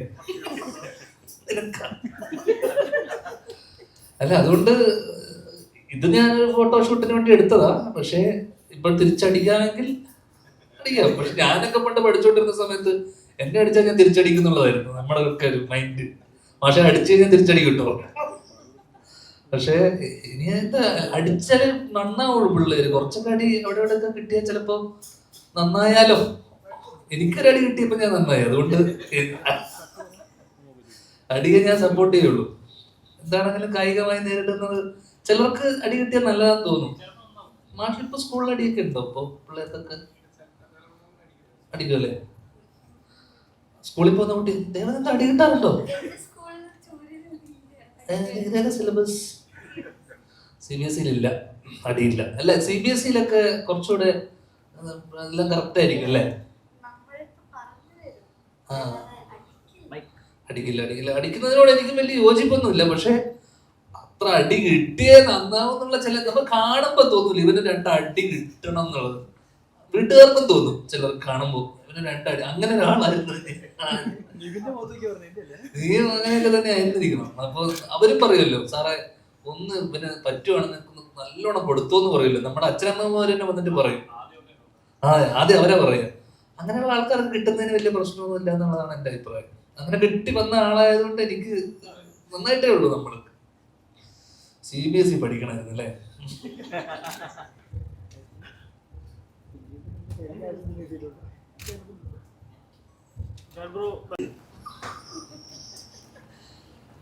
അങ്ങനെയുള്ള ദേവനന്ദയെ കാണാൻ പറ്റിയപ്പോ ദേവനന്ദ എന്നോടൊന്നും മിണ്ടണില്ല. ഞാൻ അങ്ങോട്ടാണ്, ഓർമ്മയില്ലേ, പലപ്പോഴും ഞാൻ കോൺവെർസേഷൻ ബിൽഡ് ചെയ്യാൻ ശ്രമിക്കുമ്പോഴൊക്കെ ദേവനന്ദ ഈ ക്യാരക്ടറായിരിക്കുക. അപ്പൊ ഞാൻ പലപ്പോഴും ഈ സീനിനകത്ത് തന്നെ ദേവനന്ദ വിഷമിച്ചിരിക്കുമ്പോഴൊക്കെ ഞാൻ പോയി, അല്ലെങ്കിൽ ദേവനന്ദ പല പല സാഹചര്യങ്ങളിൽ നിൽക്കുമ്പോഴൊക്കെ ഞാനാണ് അങ്ങോട്ട് പോയി സംസാരിക്കുന്നതും അങ്ങോട്ട് പോയിട്ട് മോളെന്താ മാറി നിൽക്കുന്നതൊക്കെ ചോദിക്കുന്നത്. ആ അവസ്ഥയായിരുന്നു ഈ സീൻ കട്ട് ചെയ്തതിന് ശേഷവും പലപ്പോഴും ഞാൻ അങ്ങോട്ട് പോയി സംസാരിക്കേണ്ടി വരുന്നു. അപ്പോഴാണ് ഞാൻ മനസ്സിലാക്കിയത് മോള് ഭയങ്കരമായിട്ട് ആ ക്യാരക്ടർ പിടിച്ച് അതിനകത്ത് തന്നെ ജീവിക്കായിരുന്നു എന്ന് തോന്നുന്നു. അപ്പൊ അത് ഒരു വലിയ സന്തോഷം. കാര്യമായിട്ട് പറഞ്ഞ കേട്ടോ, തമാശയൊന്നുമല്ല, കാര്യം. പിന്നെ സാറിന്റെ സ്കൂളിൽ തന്നെയാണ് നമ്മൾ ഷൂട്ട് ചെയ്തത്.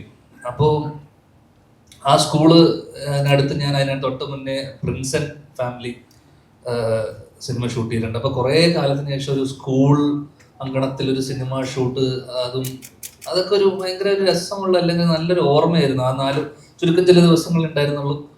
അത് കഴിഞ്ഞ് ഞങ്ങൾ, എനിക്ക് തോന്നുന്നു, പാലയിലേക്ക് ഷിഫ്റ്റ് ചെയ്തു. അവിടെയും ഒരു ഭയങ്കര രസമുള്ള ഒരു വീട്, ആ വീട്ടിലായിരുന്നു ഷൂട്ട്. എനിക്ക് അവിടെ ഒരു ദിവസം ഉണ്ടായിരുന്നുള്ളൂ. എനിക്ക് തോന്നുന്നു നീ ആ വീട്ടിൽ നിന്ന് ഇറങ്ങി പോകാൻ തന്നെ ഇതായി അല്ലേ, കുറെ ദിവസം അവിടെ തന്നെ കിടക്കുകയായിരുന്നു അല്ലേ. കാരണം അത്രയും മനോഹരമായിട്ടുള്ള ലൊക്കേഷൻ, കുറേ നല്ല ആൾക്കാർ. സത്യം പറഞ്ഞു കഴിഞ്ഞാൽ ചുരുങ്ങിയ ദിവസങ്ങളെ ഉണ്ടായിരുന്നെങ്കിലും ആ നല്ല ദിവസത്തെ കുറെ, ആക്ച്വലി ആ ദിവസങ്ങളിൽ, ആ ചുരുങ്ങിയ ദിവസങ്ങളിൽ കുറെ നല്ല ഓർമ്മകൾ സമ്മാനിച്ച ഒരു ചെറിയ കുഞ്ഞു സിനിമയാണിത്. ഇതിന്റെ കഥയോ അതിന്റെ പശ്ചാത്തലമോ ഒന്നും പറഞ്ഞു കഴിഞ്ഞാൽ ചിലപ്പോൾ അതിൽ പിന്നെ നമുക്ക് പെട്ടെന്ന് ഇന്റർപ്രറ്റ് ചെയ്യാൻ പറ്റുന്ന ഒരു ചെറിയ കുഞ്ഞു കഥയാണ്. അപ്പം അതിനെക്കുറിച്ച് ഞാൻ പറയണില്ല. എന്തായാലും ഒരുപാട് നല്ല ഓർമ്മകൾ സമ്മാനിച്ച ഈ സിനിമ മാർച്ച് 27 തിയേറ്ററിൽ എത്തുന്നു. എല്ലാവരും തിയേറ്ററിൽ പോയി കാണുക. ഒരുപാട് സന്തോഷം.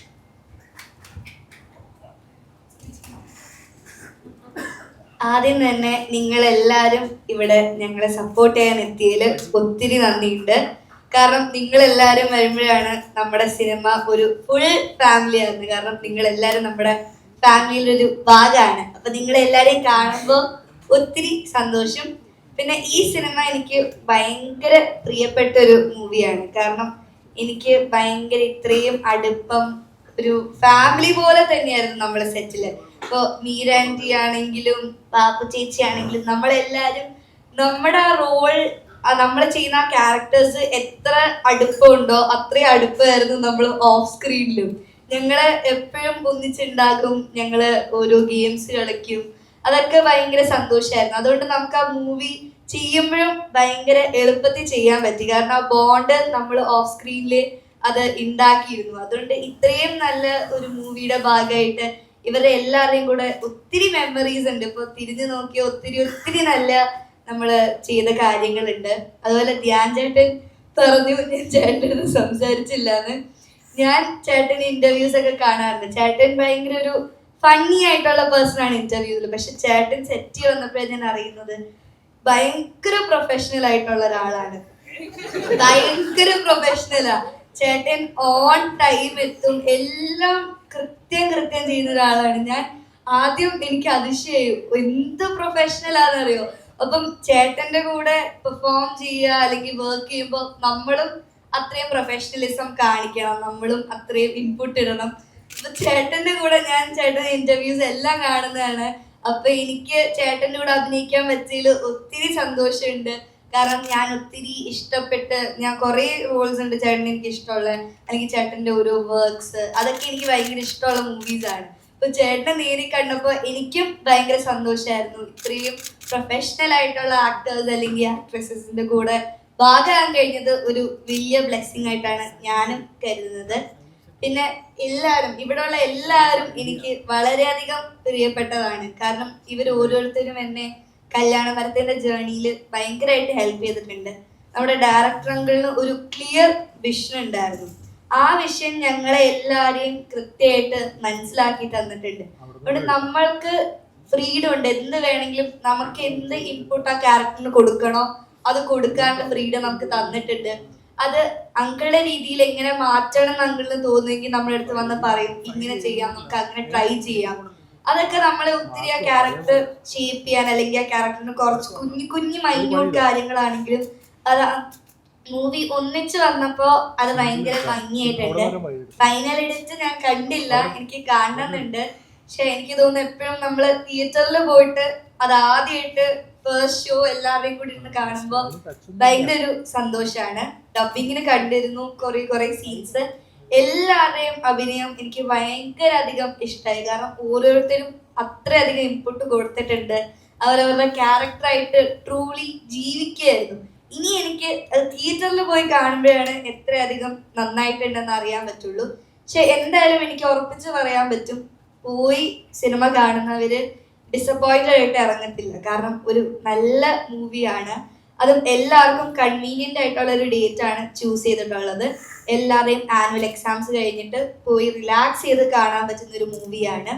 അപ്പം ഇവിടെ പാട്ട് പാടിയ ശ്രേയ ചേച്ചിയാണെങ്കിലും പ്രശാന്ത് ഏട്ടനും എല്ലാവരും നല്ല എക്സ്പീരിയൻസ് ആയിരുന്നു. അപ്പോൾ എല്ലാവർക്കും നന്ദി പറയുന്നു. അതുപോലെ തന്നെ നമ്മുടെ പ്രൊഡ്യൂസർ അങ്കിള് നമുക്ക് ഒത്തിരി ഹെൽപ്പ് ചെയ്തിട്ടുണ്ട്. സാധാരണ നമ്മുടെ പ്രൊഡ്യൂസർ അങ്കിളുമാരൊക്കെ സെറ്റ് വന്നാൽ ഭയങ്കര ടെൻഷനായിരിക്കും. ഇന്ന ദിവസത്തിനുള്ളിൽ തീരുവോ, ബഡ്ജറ്റിനുള്ളിൽ നിൽക്കുവോ, അതിന്റെ ടെൻഷനിലായിരിക്കും സെറ്റ് വരുന്നത്. അപ്പൊ നമുക്കും പ്രശ്നം ഉണ്ടാവും, നമ്മൾ തീർക്കണം, നമ്മൾ ഷോട്ട് കുറച്ചെടുക്കണം. പക്ഷെ നമ്മളെല്ലാരെയും സെറ്റ് വന്ന് ഇത്രയും എൻകറേജ് ചെയ്യുന്ന വേറൊരു ആളെ ഞാൻ ഇതുവരെ കണ്ടിട്ടില്ല. കാരണം നമ്മുടെ സെറ്റ് വന്നിട്ട് നമ്മളെ അത്ര അധികം ഹെൽപ്പ് ചെയ്യുന്നുണ്ടായിരുന്നു. ഭയങ്കര ആളും നമ്മുടെ ഒരു ഫാമിലിയുടെ ഭാഗമായിട്ട് എൻജോയ് ചെയ്യായിരുന്നു. ഷാജി അങ്കിളും നമുക്ക് ഒത്തിരി ഹെൽപ്പ് ചെയ്തിട്ടുണ്ട്. നമ്മുടെ ഷൂട്ടിംഗ് സെറ്റില് രാവിലെ തൊട്ട് വൈകുന്നേരം വരെ എല്ലാ കാര്യവും നോക്കുന്നത് ഷാജി അങ്കിളായിരുന്നു. നമ്മുടെ മ്യൂസിക്, ബാക്ക്ഗ്രൗണ്ട് സ്കോർ, നമ്മുടെ മ്യൂസിക് ഒക്കെ ഭയങ്കര രസമുള്ള മൂവി ആയിട്ട് ആ തീമിന് ഭയങ്കര ഭംഗിയുള്ള മ്യൂസിക് ആണ്. എല്ലാവരും എന്തായാലും ഇഷ്ടപ്പെടുന്ന ഒരു മൂവി ആയിരിക്കും. ബാക്ക്ഗ്രൗണ്ട് മ്യൂസിക്കും എല്ലാം വരുമ്പോൾ വിഷ്വൽസും എല്ലാം ബ്യൂട്ടിഫുൾ ആണ്. എല്ലാവർക്കും കണക്ട് ചെയ്യാൻ പറ്റുന്ന ഒരു മൂവി ആയിരിക്കും. ഏതെങ്കിലും ഭാഗം എങ്ങനെയെങ്കിലും നിങ്ങൾക്ക് കണക്ട് ചെയ്യാൻ പറ്റും. അപ്പൊ എല്ലാവരും മാർച്ച് 27 വന്ന് കാണണം. എല്ലാവരുടെയും സപ്പോർട്ട് വേണം. Thank you.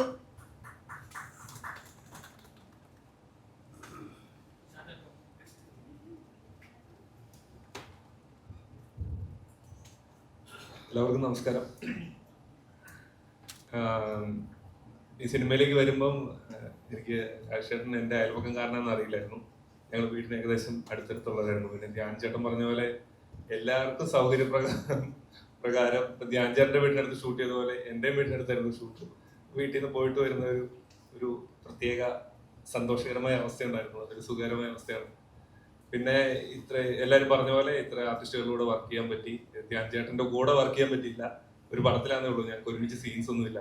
ഒരു ഫോൺ കട്ട് ഒന്നും അതെ, അത് ഞങ്ങൾ കണ്ടിട്ടില്ല, ഫോൺ വിളിച്ചിട്ടില്ല. അപ്പോൾ അങ്ങനെ ഒരു വ്യത്യസ്തമായ അനുഭവമാണ്. പറഞ്ഞ പോലെ ഒരു കുഞ്ഞു സിനിമയാണ്, കുഞ്ഞു കഥയാണ്. 27-ാം തീയതി റിലീസ് ആവുകയാണ്. എല്ലാവരും കാണണം, അനുഗ്രഹിക്കണം, അഭിപ്രായങ്ങൾ അറിയിക്കണം. Thank you.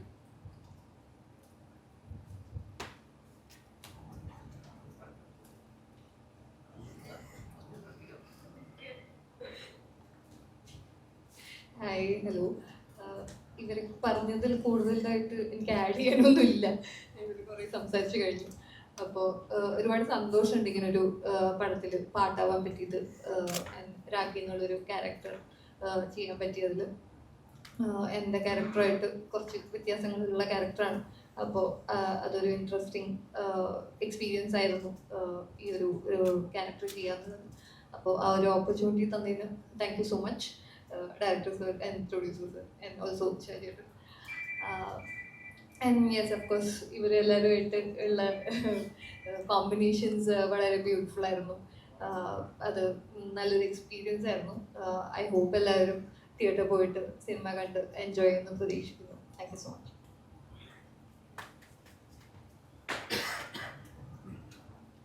നമസ്കാരം. Thank you first of all. ഇവിടെ നിങ്ങൾ എല്ലാവരും വന്നു ഞങ്ങളെ പ്രോത്സാഹിപ്പിക്കുന്നുണ്ട്. എനിക്ക് പറയാനുള്ളത്, ലൈക്ക് എവറിബഡി സെയിങ്, വലിയൊരു ബ്ലെസ്സിങ് ആണ് to be a part of this movie, to work with such wonderful actors, such a good group. പിന്നെ ഫൈനലി ടു സേ, ഈ പടം കല്യാണമരം ഇതൊരു ഇൻവിറ്റേഷൻ ആണ് ഞങ്ങളുടെ ഫാമിലിയുടെ ഭാഗത്തിന്, നിങ്ങൾ എല്ലാവരുടെ ഫാമിലീസിന്. Please come and watch this wonderful family entertainer.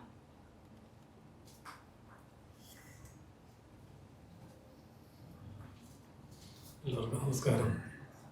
ഈ സിനിമയിൽ ഒരു നല്ല മെലോഡിയസ് ആയിട്ടുള്ളൊരു പാട്ട് ചെയ്യാനുള്ള ഒരു അവസരം കിട്ടിയിട്ടുണ്ട്. ഒരു നന്നായിട്ട് ചെയ്തിട്ടുണ്ടെന്നാണ് തോന്നുന്നത്. ശ്രേയ നന്നായിട്ട് പാടിയിട്ടുമുണ്ട്, നന്നായിട്ട് വിഷ്വലും എല്ലാം നന്നായി വന്നിട്ടുണ്ട്. അപ്പോൾ ഞങ്ങളെ എല്ലാ കാര്യങ്ങളിലും, ഈ സിനിമയുടെ കാര്യങ്ങളിലും എല്ലാവരും സപ്പോർട്ട് ചെയ്യണം. Thank you very much. നമസ്കാരം. ഇവിടെ എല്ലാവരും പറഞ്ഞതുപോലെ വളരെ വലിയൊരു ഭാഗ്യമാണ്. നമ്മൾ എന്തൊക്കെ ചെയ്താലും നല്ല ടീമിനോടൊപ്പം, നല്ല ഒരു ഗ്രൂപ്പ് ഓഫ് ആൾക്കാരോടൊപ്പം വർക്ക് ചെയ്യാൻ പറ്റുക എന്ന് പറയുന്നത് ഒരു ഭാഗ്യമാണ്. സത്യത്തിൽ അത്തരത്തിലൊരു ഭാഗ്യം ലഭിച്ച ഈ കൂട്ടത്തിലുള്ള ഒരാളാണ് ഞാനും. വളരെ സന്തോഷമുണ്ട് ഇങ്ങനെ ഒരു ടീമിനോടൊപ്പം പങ്കെടുക്കാൻ സാധിച്ചത്. പ്രത്യേകിച്ചും ഷാജിക്കയാണ് എന്നെ ഇതിലേക്ക് വിളിക്കുന്നത്. വന്ന സമയത്താണ് ഞാൻ അദ്ദേഹത്തെ പരിചയപ്പെടുന്നത്, ഡയറക്ടറിനെയും പ്രൊഡ്യൂസറിനെയൊക്കെ പരിചയപ്പെടുന്നത്. പിന്നെ എനിക്ക് കുറച്ചുകൂടെ കംഫർട്ടായിട്ട് തോന്നിയത്, ക്യാമറമാൻ എൻ്റെ അടുത്ത സുഹൃത്തായിരുന്നു രജീഷ്, ഇവിടെ എത്തിയിട്ടില്ല. അതുകൊണ്ട് തന്നെ കോമ്പറേഷൻ സീനിൽ ഞാൻ പ്രശാന്തിൻ്റെ അമ്മാവൻ്റെ ഒരു ക്യാരക്ടറാണ് ചെയ്യുന്നത്. മനോജ് കെയു ആയിട്ടാണ് കോമ്പിനേഷൻ ഉള്ളത്. അപ്പം മനോജ് എൻ്റെ വളരെ അടുത്ത സുഹൃത്താണ്, നാടകക്കാരനാണ്. അപ്പം അങ്ങനെയൊക്കെ ഉള്ള ഒരു കോമ്പിനേഷൻ. പിന്നെ മാഡത്തിനോടൊപ്പം ഞാൻ വർക്ക് ചെയ്തിട്ടുണ്ട്. അപ്പോൾ ഈ കോമ്പിനേഷൻ കൂടെ നിൽക്കുന്ന ആളുകളെ നമുക്ക് അറിയുന്ന, തിയേറ്ററിലൊക്കെ വർക്ക് ചെയ്യുന്ന ഒരാളെ, ഒരു തിയേറ്റർ ആർട്ടിസ്റ്റ് നിലയ്ക്ക് എനിക്കത് ഭയങ്കര സപ്പോർട്ടീവായിരുന്നു. അത് ഭയങ്കരമായിട്ട് ഗുണം ചെയ്തു. നമുക്ക് പെർഫോം ചെയ്യുന്ന സമയത്തും മനോജ് ഓരോ മൊമെന്റിലും അങ്ങനെ ഒരു ഡിസ്കഷൻ ഞങ്ങൾക്കിടയിൽ ഉണ്ടായിരുന്നത് കൊണ്ട് ആ സീനുകളൊക്കെ വളരെ നന്നായിട്ട് എൻജോയ് ചെയ്ത് ചെയ്യാൻ പറ്റി. വളരെ സന്തോഷമുണ്ട്. തീർച്ചയായിട്ടും മാർച്ച് 27 പടം തിയേറ്ററിൽ എത്തുകയാണ്. എല്ലാവരുടെയും സപ്പോർട്ട് വേണം. പടത്തിന് എല്ലാവരും കാണണം, സപ്പോർട്ട് ചെയ്യണം. Thank you so much.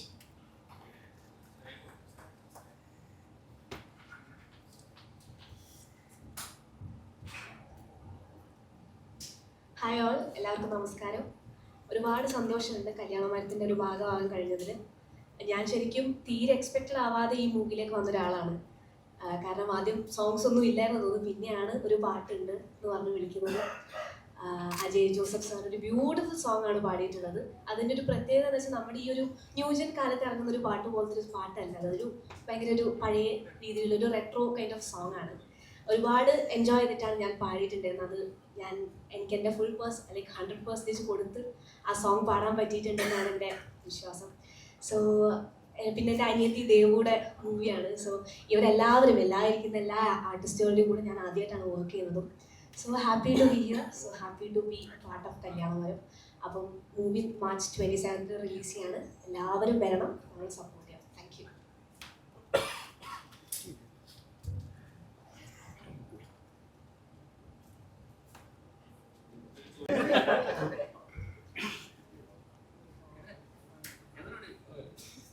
ഇപ്പം ഹായ് രഘുനന്ദ.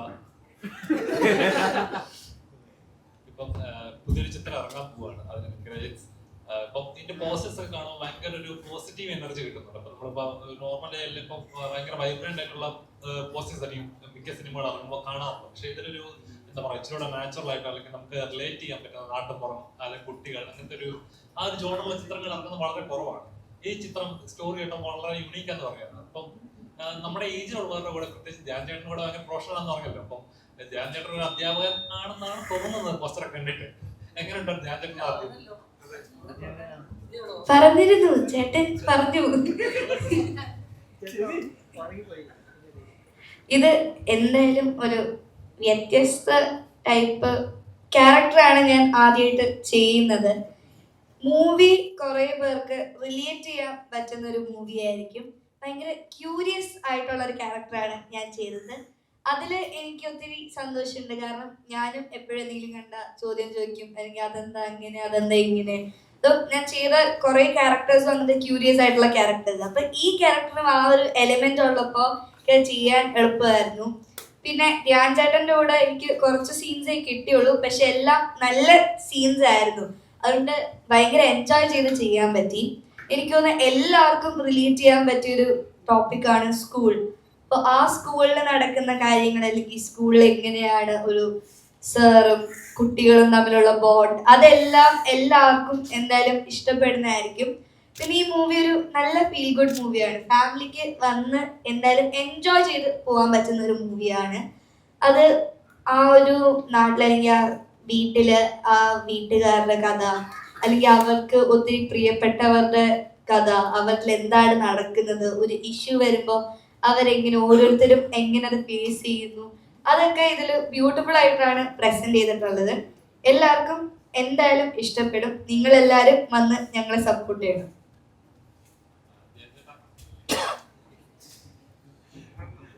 ഇപ്പോഴും നമ്മൾ പറയാറുള്ളതാണ്, അതായത് ഇപ്പം എഡ്യൂക്കേഷൻ സിസ്റ്റം മാറണം. വെറുതെ പുസ്തകം ഉള്ളതുപോലെ കുട്ടികളെ വായിച്ചു പഠിപ്പിക്കുന്നതല്ല പഠനം, അല്ലെങ്കിൽ എഡ്യൂക്കേഷൻ അങ്ങനെയല്ല. ആ സിസ്റ്റം ബ്രേക്ക് ചെയ്യണം എന്ന് പറയാറുണ്ട്. അപ്പം ശരിക്കും എന്താ പറയാ, നമ്മൾ ഇപ്പോൾ ഇതിനു മുമ്പ് സ്ഥാനാർത്ഥി ശ്രീകോട് എന്നൊരു ചിത്രം ഇറങ്ങിയായിരുന്നു. അപ്പം അത് ആ ഒരു സിനിമ കൊണ്ട് മാറിയ ഒരുപാട് കാര്യങ്ങളുണ്ട്. അതായത് ഫസ്റ്റ് വരുന്നതല്ല, അല്ലെങ്കിൽ ഇരിക്കുന്ന ഇരിപ്പിടങ്ങളല്ല ഒരാൾ ഡിസൈഡ് ചെയ്യുന്നത്, അയാൾ ഭാവി ഡിസൈഡ് ചെയ്യുന്നത്. അപ്പം ഈ ഒരു സിനിമ എന്താണ് പ്രേക്ഷകർ നൽകുക?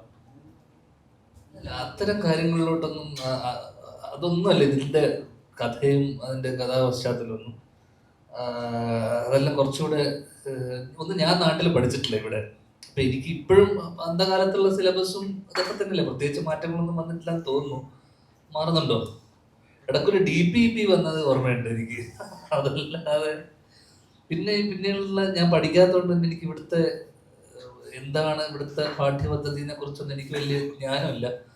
ഒന്ന് ഇപ്പോഴാണെങ്കിൽ ഒരുപാട് വന്നു. പക്ഷെ CBSE, IB, ICSE, പിന്നെ കേംബ്രിഡ്ജ്, ഇതൊക്കെ കുറേ സിലബസ് ഉണ്ട് ഇപ്പോൾ. അപ്പൊ ഇപ്പോഴത്തെ എഡ്യൂക്കേഷൻ സിസ്റ്റത്തിൽ ഇപ്പൊ സാറിന് ഇതിനെക്കുറിച്ച് കൂടുതൽ സംസാരിക്കാൻ പറ്റും. ബിക്കോസ് സാർ ഒരു സ്കൂള് റൺ ചെയ്യുന്നതാണ്, സ്കൂളിന്റെ ചെയർമാനും കൂടിയാണ്.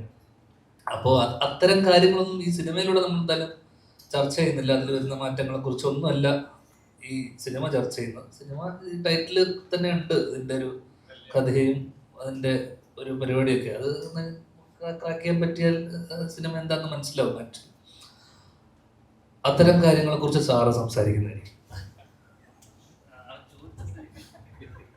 അല്ല, അദ്ദേഹം ചോദിച്ചതിൽ പൊതുവിദ്യാഭ്യാസ മേഖല വളരെ 100% മാറിയിട്ടുണ്ട്. അത് അതിൻ്റെ കെട്ടിലും മട്ടിലും ഭാവത്തിലും രൂപത്തിലും എല്ലാം പൊതുവിദ്യാഭ്യാസ മേഖല മാറിയിട്ടുണ്ട്.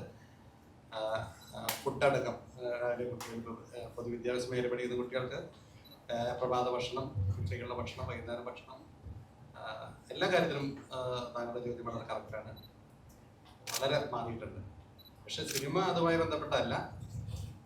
സിനിമ വിദ്യാലയത്തിൽ പഠിക്കുന്ന കുട്ടിയെ പഠിപ്പിക്കുന്ന അധ്യാപകൻ അതുമായിട്ട് റൊട്ടേറ്റ് ചെയ്ത് പോകുന്ന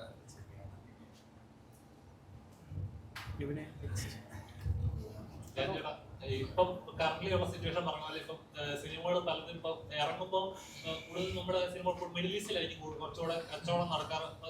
അപ്പം ഇപ്പം ഇപ്പോഴത്തെ ക്രൈസിസിൽ പല സിനിമകളും മാറ്റി വെച്ചിട്ടുണ്ട്, ഡേറ്റ് മാറ്റി വെച്ചിട്ടിരിക്കുകയാണ്. ആട് മാറ്റിട്ട് വെച്ചിട്ടില്ലല്ലോ. ഇല്ല. അപ്പം അതിന് കൂടെ ഇറങ്ങാത്ത ചിത്രങ്ങളൊക്കെ മാറ്റി വെച്ചു. അപ്പം ടോക്സിക് ഒക്കെ മാറ്റിയത്, ദുരന്തർ മാറ്റിയില്ല. അപ്പം അതേപോലെ പല സിനിമകളും മാറ്റുന്നുണ്ട്. അപ്പം ക്രൈസിസിന്റെ കൂടെ നമ്മുടെ നാട്ടിൽ ഇപ്പം മെയിനായിട്ട് ഇപ്പൊ ഗ്യാസ് ഇല്ലാതായി ഓൺലൈനിൽ അടയ്ക്കുന്നു. അപ്പം അത് സിനിമയെ ബാധിച്ചു തുടങ്ങുന്നുണ്ട്. അപ്പൊ പല സെറ്റുകളിൽ ഇപ്പൊ ആഹാരം കൊടുക്കാൻ, അതുകൊണ്ട് അതും നിന്നുണ്ട്. അപ്പം മുന്നോട്ടുള്ള ഭാവി അല്ലെങ്കിൽ സിനിമയിൽ ഇനി കുറയുവാണോ അല്ലെങ്കിൽ കുറയാൻ ചാൻസുകളാണോ? യുദ്ധം തീരാൻ പ്രാർത്ഥിക്കുക, അല്ലാണ്ട് ഞാനാണ് ഇവിടെ ഭാവി ഇതാക്കേണ്ടത്. നമ്മളെല്ലാരും ഇരുന്ന് പ്രാർത്ഥിച്ച് വല്ല യുദ്ധം ചെയ്യാൻ പറ്റി പ്രാർത്ഥിച്ച് ഇത് എപ്പോഴെങ്കിലും അവസാനിക്കണമെന്ന് ആലോചിക്കുക, അല്ലാണ്ട് ഞാനെന്ത് ചെയ്യാൻ. മുന്നോട്ടുള്ള ഭാവി തുടർന്ന് പോവുകയാണെങ്കിൽ ഇതൊക്കെ ഇല്ലാണ്ട് ഈ റിസോഴ്സസ് ഒക്കെ കട്ടായി പോകും. പിന്നെന്താ പട്ടിണിയായി പോകും. പിന്നെ നമ്മളെല്ലാം കക്കാൻ ഇറങ്ങേണ്ടി വരും. പിന്നെ നാട്ടിൽ വേറൊരു അവസ്ഥ വരുമല്ലേ പിന്നെ. അപ്പൊ ഇത് എത്രയും പെട്ടെന്ന് അവസാനിക്കട്ടെ എന്ന് പ്രാർത്ഥിക്കുക, വേറെ എന്ത് ചെയ്യാനാ.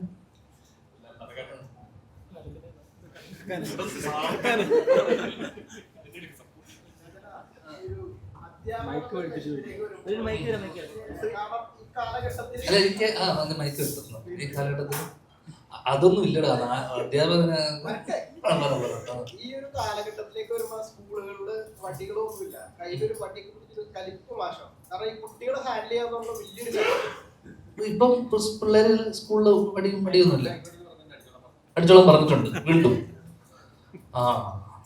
അടിച്ചോളം പറഞ്ഞിട്ടുണ്ടെന്ന് തിരിച്ച് പിന്നെ ഉത്തരവ് വന്നല്ലേ. ഇടക്കാലത്ത് അങ്ങനെ പാടില്ല എന്ന് പറഞ്ഞിരുന്നല്ലോ. വീണ്ടും കാരണം 8ാം ക്ലാസ് 9ാം ക്ലാസ് ഒക്കെ ഇപ്പൊ നല്ല MDMA ഇതൊക്കെയാണ്. രണ്ടടി കിട്ടിയാലേ ശരിയാവുള്ളൂ. മദ്യപാനം അതെ. കഴിഞ്ഞ ഏതൊരു ദിവസം മറ്റേ ഏതൊരു പയ്യൻ പ്രിൻസിപ്പളിനെ വരട്ടെന്നൊക്കെ കണ്ടില്ലേ, ഒരു വീഡിയോ ഒക്കെ ഇറങ്ങി. പക്ഷെ അതിനോട് നമുക്കൊരു ബഹുമാനം തോന്നിയിരുന്നല്ലേ. അല്ല അതുകൊണ്ട് ഇത് ഞാനൊരു ഫോട്ടോഷൂട്ടിന് വേണ്ടി എടുത്തതാ. പക്ഷെ ഇപ്പോൾ തിരിച്ചടിക്കാമെങ്കിൽ അടിക്കാം. പക്ഷെ ഞാനൊക്കെ പണ്ട് പഠിച്ചുകൊണ്ടിരുന്ന സമയത്ത് എന്നെ അടിച്ചാൽ ഞാൻ തിരിച്ചടിക്കുന്നുള്ളതായിരുന്നു നമ്മുടെ ഒക്കെ ഒരു മൈൻഡ്. പക്ഷെ അടിച്ചു കഴിഞ്ഞാൽ തിരിച്ചടി കിട്ടുമോ? പക്ഷെ ഇനി എന്താ അടിച്ചാല് നന്നാവുള്ളൂ പിള്ളേര്. കുറച്ചൊക്കെ അടി അവിടെ ഇവിടെ ഒക്കെ കിട്ടിയാൽ ചിലപ്പോ നന്നായാലോ. എനിക്കൊരടി കിട്ടിയപ്പോ ഞാൻ നന്നായി. അതുകൊണ്ട് അടിയെ ഞാൻ സപ്പോർട്ട് ചെയ്യുള്ളൂ. എന്താണെങ്കിലും കായികമായി നേരിടുന്നത് ചിലർക്ക് അടി കിട്ടിയാൽ നല്ലതാന്ന് തോന്നും. മാഷ് ഇപ്പൊ സ്കൂളിൽ അടിയൊക്കെ ഉണ്ടോ ഇപ്പൊ പിള്ളേർക്കൊക്കെ? അടിക്കുമല്ലേ? സ്കൂളിൽ പോകുന്ന കുട്ടി ദേവനെന്താ അടി കിട്ടാറുണ്ടോ? സിലബസ് CBSE-യിലില്ല, അടിയില്ല. അല്ല CBSE-യിലൊക്കെ കുറച്ചുകൂടെ എല്ലാം കറക്റ്റ് ആയിരിക്കും അല്ലേ? അടിക്കില്ല. അടിക്കുന്നതിനോട് എനിക്ക് വലിയ യോജിപ്പൊന്നുമില്ല. പക്ഷെ അത്ര അടി കിട്ടിയേ നന്നാവുന്നുള്ള ചില നമ്മൾ കാണുമ്പോ തോന്നൂല ഇവന് 2 അടി കിട്ടണം എന്നുള്ളത്. വീട്ടുകാർക്കും തോന്നും ചിലർക്ക് കാണുമ്പോ ഇവന് 2 അടി. അങ്ങനെ ഒരാളായിരുന്നു നീ. അങ്ങനെയൊക്കെ തന്നെ ആയിരുന്നിരിക്കണം. അപ്പൊ അവരും പറയുമല്ലോ സാറേ ഒന്ന് ഇവന് പറ്റുവാണെന്ന് നല്ലോണം കൊടുത്തോന്ന് പറയില്ല. നമ്മുടെ അച്ഛനമ്മമാര് തന്നെ വന്നിട്ട് പറയും. ആദ്യം അവരാ പറയാ. അങ്ങനെയുള്ള ആൾക്കാർക്ക് കിട്ടുന്നതിന് വലിയ പ്രശ്നമൊന്നും ഇല്ല എന്നുള്ളതാണ് എന്റെ അഭിപ്രായം. അങ്ങനെ കിട്ടി വന്ന ആളായതുകൊണ്ട് എനിക്ക് നന്നായിട്ടേ ഉള്ളൂ. നമ്മള് CBSE പഠിക്കണമായിരുന്നു അല്ലേ?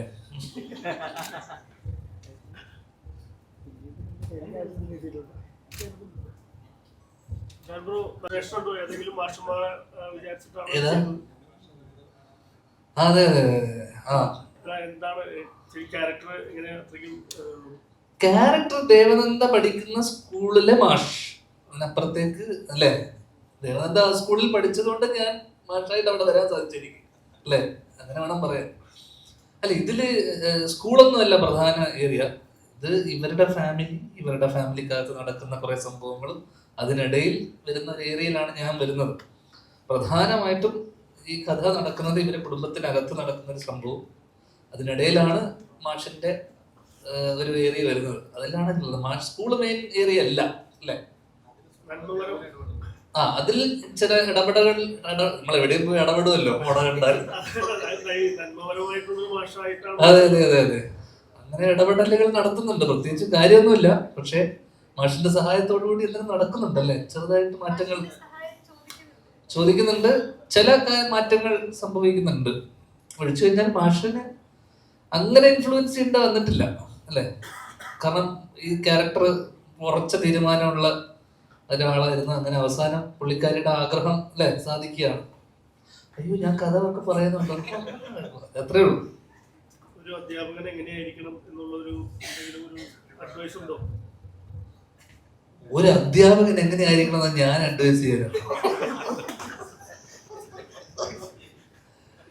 ഇതിനൊക്കെ എന്താ പറയാ. ഞാൻ ഈ അടുത്ത കാലത്തൊക്കെ ചില കോളേജിലൊക്കെ പോകുമ്പോൾ, എഞ്ചിനീയറിംഗ് കോളേജ്, IIT-യിലൊക്കെ ഞാൻ പോയ സമയത്തൊക്കെ, മദ്രാസിലൊക്കെ പോയ സമയത്തൊക്കെ അവരെയൊക്കെ ഞാൻ ഉപദേശിക്കേണ്ട അവസ്ഥ ആലോചിച്ചു. അവരത് കേൾക്കേണ്ട ഒരു അവസ്ഥ ആലോചിച്ചു. ഞാൻ +2 എന്റെ മോട്ടിവേഷനൊക്കെ കേട്ടിട്ട് അവരൊക്കെ അതൊരു ഗതികെട്ട അവസ്ഥയല്ലേ. ഇത് കേൾക്കുന്ന ഒരു മാഷിന്റെ ഒരു അവസ്ഥ ആലോചിച്ചു. ഇത് ഏതെങ്കിലും ഒരു മാഷ് ഇത് കാണുന്നുണ്ടെങ്കിൽ ഞാൻ എന്റെ ഉപദേശം ഇരുന്നിട്ട് ഇതുപോലെ ഒന്ന് എറിഞ്ഞു പൊട്ടിക്കാൻ തോന്നില്ലേ. ഫോണവനെ എറിപ്പിക്കണ്ട, ഒന്നും പറയണില്ല. അല്ലല്ല, ഒരിക്കലും അങ്ങനെയല്ല. ശരിക്കും എക്സ്പീരിയൻസ് ആണ് ശരിക്കും പറഞ്ഞു കഴിഞ്ഞാൽ ധ്യാന്റെ എല്ലാവരും എടുക്കുന്നത്. അതെ അതെ അതെ അതെ. ചെറുപ്പകാലത്തിൽ പക്ഷെ അവരങ്ങനെ എടുക്കണം എന്നില്ലടോ ആ സെൻസിൽ കേൾക്കുന്നവര്. അല്ല, ഉപദേശം ഇപ്പം അവരത് വലിയൊരു ഇതല്ലേ. എന്നെ സംബന്ധിച്ചിടത്തോളം എന്റെ ടീച്ചർമാരാണ് എൻ്റെ ഒരു നമ്മളെ ഒരുപാട് കഴിവില്ലാത്ത സമയത്തും നിന്നെ കൊണ്ട് സാധിക്കും സാധിക്കും എന്നൊക്കെ പറഞ്ഞിട്ട് നമ്മളെ തള്ളിവിട്ടത് കുറെ ടീച്ചർമാരാ. മറ്റേ എന്നെ ആദ്യമായിട്ട് സ്കൂൾ നാടകത്തിൽ അഭിനയിപ്പിക്കുന്ന എൻ്റെ ഒരു ടീച്ചറാണ്. അപ്പൊ എനിക്ക് അഭിനയം ഈ ജീവിതത്തിൽ ഓക്കെ അഭിനയിച്ചുകൊണ്ടിരിക്കുകയാണ് എല്ലാ ദിവസവും. പക്ഷെ നാടകത്തില് അഭിനയിച്ച അത് ഞാൻ എവിടെയൊക്കെയോ ഞാൻ ഈ കഥയും പറഞ്ഞിട്ടുണ്ട്. ആ എല്ലാ വർഷവും നാടകത്തിന് എൻ്റെ സ്കൂളിന് ഫസ്റ്റ് പ്രൈസ് കിട്ടിയിരുന്നതാണ്. ആ വർഷം മാത്രം കിട്ടിയില്ല, ഞാൻ അഭിനയിച്ച വർഷം. അപ്പൊ സംഭവം എന്താന്ന് വെച്ച് കഴിഞ്ഞാല് ഇംഗ്ലീഷ് നാടകം, ഇംഗ്ലീഷ് മ്യൂസിക്കൽ ഡ്രാമ. അങ്ങനെ ഈ ടീച്ചർ എന്നെ നിർബന്ധിക്കുന്നു. ടീച്ചർ പറയുന്നു നിന്നെ കൊണ്ട് സാധിക്കും, നീ ഒന്നുകില്ലെങ്കിലും ശ്രീനിവാസൻ എന്ന് പറഞ്ഞൊരു മഹാനായ കലാകാരന്റെ, ചെന്നൈയിലാണ് പുള്ളിക്കാരി, മലയാളിയാണ്, കലാകാരൻ, എന്തെങ്കിലും കഴിവ് നിന്നിൽ ഉണ്ടാവുമല്ലോ. ഞാൻ പറഞ്ഞു ടീച്ചർ അങ്ങനെ ഒന്നും നിർബന്ധമില്ല, ഒരു കഴിവില്ലാത്ത എത്ര മക്കളുണ്ട്, ഉദാഹരണം വരെ ഞാൻ പറഞ്ഞു കൊടുത്തു. അങ്ങനെ ഒരു കാര്യമില്ല, എനിക്ക് അങ്ങനെ ഒരു കഴിവില്ല, നിന്നെ നിർബന്ധിക്കരുതില്ല, എന്നിൽ അങ്ങനെ ഒരു കഴിവുണ്ടെന്നൊക്കെ പറഞ്ഞ് ഞാൻ അന്ന് 9ാം ക്ലാസ്സിൽ പഠിക്കുമ്പോൾ സൂപ്പർ സീനിയർ ആയിരുന്ന ഒരു പെൺകുട്ടിയുണ്ട് എൻ്റെ നാടകത്തിൽ, സ്കൂൾ ലീഡറും കൂടി ആ പെൺകുട്ടി. പിന്നെ അവളെ എല്ലാ ദിവസവും കാണാമല്ലോ എന്നൊക്കെയുള്ള രീതിയിലാണ് ഞാൻ ഈ നാടകത്തിൽ അഭിനയിക്കാനൊക്കെ പോകുന്നത്. അങ്ങനെ റിഹേഴ്സൽ നടക്കുന്നു. അപ്പോൾ നമ്മൾ റിഹേഴ്സ് ചെയ്തിരുന്ന ഒരു സ്റ്റേജ് ഉണ്ട്. ആ സ്റ്റേജ് ഇപ്പോൾ വലിയ സ്റ്റേജിലായിരുന്നു ഞങ്ങൾ റിഹേഴ്സ് ചെയ്തിരുന്നത്. വലിയ സ്റ്റേജിൽ, ഞങ്ങളുടെ സ്കൂളിന്റെ സ്റ്റേജിലാണ് റിഹേഴ്സ് ചെയ്തത്. അപ്പോൾ ഞാൻ അതിൽ 90 വയസ്സായിട്ടുള്ള അപ്പൂപ്പനായിട്ട് ഞാൻ അഭിനയിക്കുന്നത് എൻ്റെ കഥാപാത്രം. അപ്പൊ ഈ അപ്പൂപ്പൻ ലാസ്റ്റ് താഴെ ഇങ്ങനെ മരിച്ചു കിടക്കുന്ന സമയത്ത് ഏറ്റവും എൻഡിൽ ഈ അപ്പൂപ്പൻ മരിക്കും, ഞാൻ മരിക്കും. മരിച്ചു കഴിഞ്ഞതിന് ശേഷം എൻ്റെ ചുറ്റും ഇരുന്നിട്ട് ഇവര് ഡാൻസ് കളിക്കും. എന്നുവെച്ചാൽ എന്നെ അവിടെ സൈഡിൽ കിടത്തിയിട്ട് പിന്നെ മ്യൂസിക്കൽ ഡ്രാമയാണ്, അതിന്റെ ചുറ്റും പാട്ടും വന്ന് എൻഡിൽ ഒരു സാഡ് സോങ് വന്നിട്ട് ഡാൻസ് കളിച്ചിട്ട് അവസാനിക്കും. അപ്പൊ ഈ മറ്റേ ഞങ്ങൾ റിഹേഴ്സ് ചെയ്ത സ്റ്റേജിൽ, വലിയ സ്റ്റേജ് ആയതുകൊണ്ട് എനിക്ക് അവിടെ സൈഡിൽ കിടക്കാൻ സ്ഥലം ഉണ്ടായിരുന്നു. ഞങ്ങൾ മത്സരത്തിന് പോയപ്പോ കുഞ്ഞു സ്റ്റേജാണ്, എന്നുവെച്ചാൽ വേറെ സ്കൂളിന്റെ സ്റ്റേജിൽ പോയപ്പോ ഈ സ്റ്റേജ് ചെറുതായപ്പോ ഞാൻ ഇവിടെ കിടക്കുന്ന സ്ഥലത്ത് കുറെ ഡാൻസേഴ്സ് ഉണ്ടല്ലോ, കിടക്കുന്ന സ്ഥലത്ത് വന്നപ്പോ ഞാൻ ഈ കിടക്കുന്ന സ്ഥലത്ത് ഈ ഡാൻസേഴ്സ് എന്നെ ഇങ്ങനെ തട്ടുന്നു, ഇതാവുന്നു. ഞാൻ അവസാനം ഒരു രക്ഷയിലെനിക്ക്, കാരണം ഒരു പെണ്ണൊക്കെ വന്നിട്ട് നേരത്തൊക്കെ ചവിട്ടിയിട്ടൊക്കെ പോകുന്നു, കാരണം അവർക്ക് സ്ഥലം വേണല്ലോ, ഞാനിവിടെ കിടക്കില്ലേ. കുറെ ചവിട്ട് കിട്ടിയപ്പോ ഞാൻ എഴുന്നേറ്റ് ഈ കൂട്ടത്തിൽ ഡാൻസ് കളിച്ചു. കാരണം എനിക്ക് ഇവർ ഡാൻസ് റിഹേഴ്സ് ചെയ്ത് എനിക്ക് അറിയാം, വേറെ വഴിയില്ല. ഇതിന് ഞാൻ സൈഡിലൂടെ ഡാൻസ് കളിച്ചിട്ട് ഞാൻ ആ വഴി ഇറങ്ങിപ്പോയി. കാരണം ഇറങ്ങി പോണല്ലോ, എത്ര നേരം ഡാൻസ് കളിക്കും. അങ്ങനെ ഇറങ്ങിപ്പോയി. ടീച്ചർ എന്നെ നോക്കിയിട്ട് എല്ലാരും ഡൂയിങ് എന്നോട്. ഞാൻ പറഞ്ഞു ടീച്ചർ ഇവിടെ സ്ഥലമില്ല, എനിക്ക് ഒട്ടും കൊണ്ട് ഞാൻ ഇവിടെ നിൽക്കണം. യു ഇഡിയറ്റ് എന്നെ ശ്രീനിവാസന്റെ മഹാനായ മോഹനൊക്കെ പറഞ്ഞു. അപ്പൊ എനിക്ക് അന്ന് മനസ്സിലായ ഒരു കാര്യം എന്ന് വെച്ച് കഴിഞ്ഞാൽ, സ്റ്റേജ് നമ്മൾ റിഹേഴ്സ് ചെയ്യുമ്പോൾ ഇത് ഭയങ്കര പ്രശ്നമുള്ള കാര്യമാണ്. നമ്മളെ സ്കൂളിൽ നമ്മൾ റിഹേഴ്സ് ചെയ്യുമ്പോൾ വലിയ സ്റ്റേജിൽ നമ്മൾ ചെയ്യും, ആവുന്ന സ്ഥലത്ത് ഈ സ്ഥലം ഉണ്ടാവില്ല. അപ്പൊ ഇതുപോലത്തെ ടീച്ചർമാരെ കേട്ടിട്ട് നമ്മൾ ഇങ്ങനത്തെ പരിപാടികളൊന്നും പോകരുത്. ഇതുവരെ ഓർമ്മ പുതുക്കിയതേ ഉള്ളൂ. നമ്മുടെ ഇപ്പോഴത്തെ ഒരു സിറ്റുവേഷൻ വെച്ച് എല്ലാ പേരൻസ് ആഗ്രഹിക്കുന്നത് നമ്മുടെ കഷ്ടപ്പാടുകൾ ഒരിക്കലും മക്കൾ അറിയില്ല. അപ്പൊ ഇച്ചിലൂടെ ലാവിഷായിട്ടായിരിക്കും അവരെ വളർത്തുകയൊക്കെ ചെയ്യുന്നത്. പക്ഷെ അത് ചിലപ്പം ദോഷമായിട്ടും ഭവിക്കാറുണ്ട്. അപ്പൊ ഈ ഒരു സിനിമയിൽ നമ്മളൊരു ലവബിൾ ക്യാരക്ടറായിട്ടുള്ള അമ്മയാണോ അതോ കുറച്ചുകൂടെ ഡിഫറെന്റ് ആയിട്ടൊരു കഥാപാത്രമാണോ? ഈ സിനിമയിലെ മാത്രമില്ല, ഇവൻ ജനറലി വീട്ടിൽ പോലും സ്ട്രഗിൾസ് ഇല്ലാതെ എങ്ങനെ വളരും. അപ്പോൾ സ്ട്രഗിൾസ് ഇല്ല. നമുക്ക് സ്ട്രഗിൾസ് ഉണ്ടായിരുന്നു, കുട്ടികൾക്ക് സ്ട്രഗിൾസ് ഉണ്ടാവാൻ പാടില്ല എന്ന് ആലോചിക്കാനേ പാടില്ല. അത് നമുക്കാണ് ദോഷം ചെയ്യുന്നത്. അപ്പോൾ ഈ പാഠത്തിലും അതുപോലെ തന്നെയാണ് ഒരമ്മ, ഓക്കെ സ്ട്രഗിൾസ് ഉണ്ടാവും, നിങ്ങളത് മനസ്സിലാക്കിയിട്ട് അത് പ്രകാരം നിങ്ങൾ പ്രാക്ടിക്കലായിട്ട് ജീവിക്കണം. അതാണ് ഇമ്പോർട്ടൻറ്റ്. ശരിക്കും നമ്മുടെ സൊസൈറ്റിയിൽ ഇപ്പൊ തോന്നിയിട്ടുണ്ടോ അങ്ങനെ എപ്പോഴും ഇപ്പോഴത്തെ ജനറേഷൻ അല്ല ഇപ്പോഴത്തെ വാർത്തകളൊക്കെ കാണും കുട്ടികൾ ഇങ്ങനത്തെ ക്രൈമുകൾ ചെയ്യുന്ന കാണുമ്പോൾ ഉണ്ടാകുന്നുണ്ട്? ഉണ്ട്, അതുപോലത്തെ സിറ്റുവേഷൻസ് ഉണ്ട്. പക്ഷെ ഒരുപാട് കുട്ടികളെ നമ്മൾ പ്രൊട്ടക്ട് ചെയ്ത് പോകുന്നതിൽ അർത്ഥമില്ല. അവരും ലൈഫ് എക്സ്പീരിയൻസ് ചെയ്യണ്ടേ. എന്താണ് ഇങ്ങനത്തെ സബ്ജക്ട് എടുക്കാനായിട്ട് കുട്ടികളെ വെച്ചിട്ടുണ്ടെങ്കിൽ ഇച്ചിലൂടെ ലവുകളായിട്ടുള്ള കണ്ടന്റ് ഇപ്പൊ എല്ലാവരും പറഞ്ഞത് സിനിമകൾ ചെയ്യുന്ന സമയത്ത് കണ്ടന്റ് ഓഡിയൻസിൽ പെട്ടെന്ന് കമ്മ്യൂണിക്കേറ്റ് ആവും. സിനിമ പ്രേക്ഷകൻ കണ്ടിരുന്ന് മനസ്സിലാക്കട്ടെ എന്നുള്ള ലെവലിലൊക്കെ കുറച്ച് കൺഫ്യൂസ് ചെയ്യുന്ന സിനിമകളെ കൂടുതലാണ്. ഇത് നിങ്ങൾ തന്നെ ഓൾറെഡി പറഞ്ഞു കണ്ടാൽ പെട്ടെന്ന് മനസ്സിലാവുന്നുണ്ട്, അത്ര വലിയ കോംപ്ലിക്കേറ്റഡ് സ്റ്റോറീസ് ഒന്നുമല്ല. അപ്പൊ ഇങ്ങനൊരു സ്റ്റോറി ഇപ്പൊ റെലവെന്റ് ആണ് അല്ലെങ്കിൽ ഇത് പ്രേക്ഷകരിലേക്ക് എത്തിക്കണം എന്ന് തോന്നിയ ഒരു എലമെന്റ് ഉണ്ടായിരിക്കും. അത് സ്വാഭാവികമായിട്ടും ഞാനും ഈ സിനിമാ രംഗത്തേക്ക് വന്ന സമയത്ത് സിനിമകൾ തിരഞ്ഞെടുക്കുന്ന സമയങ്ങളിലും സംവിധാനം ചെയ്യുന്ന സമയങ്ങളിലും ആദ്യം എന്നിലുണ്ടായ ഒരു കൺഫ്യൂഷനായിരുന്നു. നമ്മൾ എത്ര മഹത്തായ ഒരു സബ്ജക്റ്റ് പറയുമ്പോഴും അത് എത്രമാത്രം ഓഡിയൻസിലേക്ക് എത്തിച്ചേരണം എന്നുള്ളത് നമ്മൾ തീരുമാനിക്കേണ്ട ഒരു ഘടകമാണ്. അത് നമ്മൾ അതിന് അപ്രോച്ച് ചെയ്യുന്ന രീതിയാണ് അതിൻ്റെ ഒരു മേക്കിംഗ് എന്ന് പറയുന്നത്. അപ്പം നമ്മൾ വലിയൊരു സബ്ജക്റ്റ് ചെയ്തിട്ട് അതിന് ജനങ്ങളിലേക്ക് അത് കമ്മ്യൂണിക്കേറ്റ് ചെയ്യുന്നില്ല എങ്കിൽ അതുകൊണ്ട് വലിയ കാര്യമില്ല എന്നുള്ള ഒരു മനസ്സിലാക്കലാണ് ഞാൻ നടത്തിയത്. അതിന്റെ ഭാഗമായിട്ട് നമ്മുടെ ഒരുപാട് ഓസ്കാർ വിന്നിംഗ് ആയിട്ടുള്ള പടങ്ങളെല്ലാം വരുമ്പോൾ നമ്മൾ ഒബ്സർവ് ചെയ്താൽ മനസ്സിലാകുന്ന ഒരു കാര്യമുണ്ട്. അതെല്ലാം വളരെ ജനകീയമായ സബ്ജക്റ്റുകളാണ്. അപ്പൊ നമ്മൾ എത്ര നല്ല സബ്ജക്റ്റുകൾ പറയുമ്പോഴും അത് ജനകീയമായി തന്നെ പറയാൻ ശ്രമിക്കണം എന്നുള്ള ഒരു കാഴ്ചപ്പാടിലാണ് ഞാൻ ഈ സബ്ജക്റ്റ് അങ്ങനെ തിരഞ്ഞെടുത്തത്.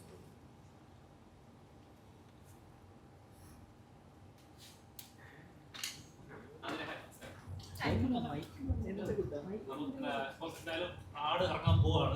അപ്പം വലിയൊരു ചിത്രമാണ്. എല്ലാവരും വിജയ് ബാബു ഒക്കെ പറഞ്ഞത് ഇതുവരെ ഇറങ്ങിയ ചിത്രങ്ങൾ വെച്ചത് ആടിന്റെ പൈസ ഏറ്റവും ബഡ്ജറ്റ് കൂടിയ ചിത്രമാണ്.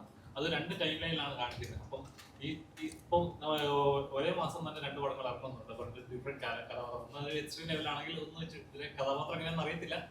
എങ്ങനെയുണ്ട് ഈ 2 ഒരേ മാസം ഇറങ്ങുന്നത് 2 ടൈപ്പ് പടങ്ങൾ 2 ജോണേഴ്സ് എന്താ ഫീൽ? ഭയങ്കര സന്തോഷമുണ്ട്. ഐ തിങ്ക് ആദ്യമായിട്ടാണ് ഇങ്ങനെ ഒരേ മാസം 2 പടമൊക്കെ ഇറങ്ങുന്നത്. അപ്പോൾ റിയലി എക്സൈറ്റഡ്. ആട് ഒബ്വിയസ്ലി എല്ലാവരെയും പോലെ തന്നെ ഞാനും വളരെ പ്രതീക്ഷയിലാണ്. 19-ാം തീയതി ക്രൂവിൻ്റെ കൂടെ കാണണം. ആൻഡ് കല്യാണമരം ഇസ് ഓൾസോ ലൈക്ക് ഇതൊരു ചെറിയ പടമാണ്. It's very feel good kind of സാധനം. അപ്പോൾ അതിലെ ക്യാരക്ടർ കുറച്ച് ഡിഫറെൻ്റ് ആണ്. ആടിലെ ക്യാരക്ടർ നിങ്ങൾക്ക് ഓൾറെഡി അറിയാം. അതിനേക്കാളും ഒരുപാട് ഡിഫറെൻ്റ് ആണ് രാഖി എന്ന് പറയുന്ന ക്യാരക്ടർ. അപ്പോൾ ആക്ച്വലി നല്ല സന്തോഷമുണ്ട്. അത്രയല്ലേ. നോർമലി ഇപ്പൊ എല്ലാവരും പറയുന്ന പോലെ ചെയ്യുന്ന കഥാപാത്രങ്ങൾ ഓഡിയൻസിലേക്ക് കണക്റ്റഡ് ആവണം, അല്ലെങ്കിൽ ചെയ്യുന്ന കുറച്ച് യുണീക്ക് ആയിട്ട് ഫീൽ ചെയ്യുന്ന കഥാപാത്രങ്ങളായിരിക്കും. അപ്പോൾ എങ്ങനെയാണ് താങ്കൾ സിനിമ ചൂസ് ചെയ്യുന്നത്? അതിന്റെ കഥാപാത്രങ്ങൾ എത്രത്തോളം ഓഡിയൻസ് കണക്ട് ആകും നോക്കുകയാണോ? സിനിമ ചൂസ് ചെയ്യുന്നത് അമ്മോട് ഡിസ്കസ് ചെയ്തിട്ടാണ്. കാരണം എനിക്ക് like I value her opinion a lot. എന്നെക്കാളും നന്നായിട്ട് കഥകൾ മനസ്സിലാക്കാനും അതിനെ വിലയിരുത്താനും അമ്മയുടെ കഴിവാണ് നന്നായിട്ടുള്ളത്. So I rely on her. അപ്പോൾ പടങ്ങൾ വരുമ്പോൾ യൂഷ്വലി ഞാനും അമ്മയും കഥ വായിക്കും. ഞങ്ങൾ തമ്മിലൊരു ഡിസ്കഷൻ ഉണ്ടാവും, വീട്ടിലൊരു ഡിസ്കഷൻ ഉണ്ടാവും. എന്താണ് നമുക്ക് ഇഷ്ടപ്പെട്ടത്, എന്താണ് നമുക്ക് ഇഷ്ടപ്പെടാത്തത്, and whether I should be doing this or not എന്ന് പറഞ്ഞിട്ട് നമ്മളൊരു ചർച്ചയുണ്ട്. ഒരു ഫസ്റ്റ് ലെയർ ഓഫ് ഫിൽട്രേഷൻ അങ്ങനെയാണ് നമ്മൾ ചെയ്യുന്നത്. അപ്പോൾ that is the process that I have. അങ്ങനെ ഒരു അമ്മ എനിക്കില്ല, അതാണ് പ്രശ്നം. നിന്റെ അമ്മയുടെ അടുത്ത് കൊണ്ടുതരാം, അതാണോ നീ ചോദിക്കാൻ അങ്ങനെ അമ്മ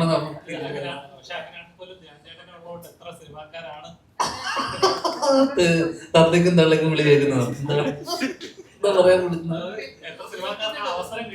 അങ്ങനെ നീ മാത്രം ചോദിക്കടാ. അവൻ എത്ര നേരം, എത്ര കാലം, എത്ര പ്രസ് മീറ്റ്, അവൻ എത്ര കാലം. നീ ഇതിൽ നിന്ന് റിട്ടയർ ചെയ്ത് കഴിഞ്ഞാൽ എന്തായിരിക്കും അവസ്ഥ? നീ നിർത്തിക്കോ ഈ പരിപാടി ഉണ്ടോ? നീ നിർത്തിയാൽ നീ കൂട്ടിക്കെട്ടേണ്ടി വരും. ആ നല്ല ചേട്ടൻ കംപ്ലീറ്റ് ആയിട്ട് ഫീൽ ഗുഡ് അങ്ങനത്തെ ഒരു ടൈപ്പാണല്ലോ കൂടുതൽ എടുക്കുന്നത്. നീ ഇത് എപ്പോ വന്ന മുളച്ചതാണ് പുതിയതായിട്ട് വന്ന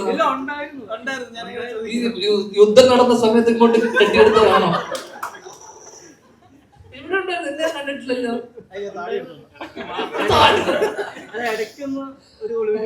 പോയതാ എടി എന്തെങ്കിലും ഒക്കെ ചോദിക്കും. BFT ബ്രോസ്റ്റഡ് ചിക്കൻ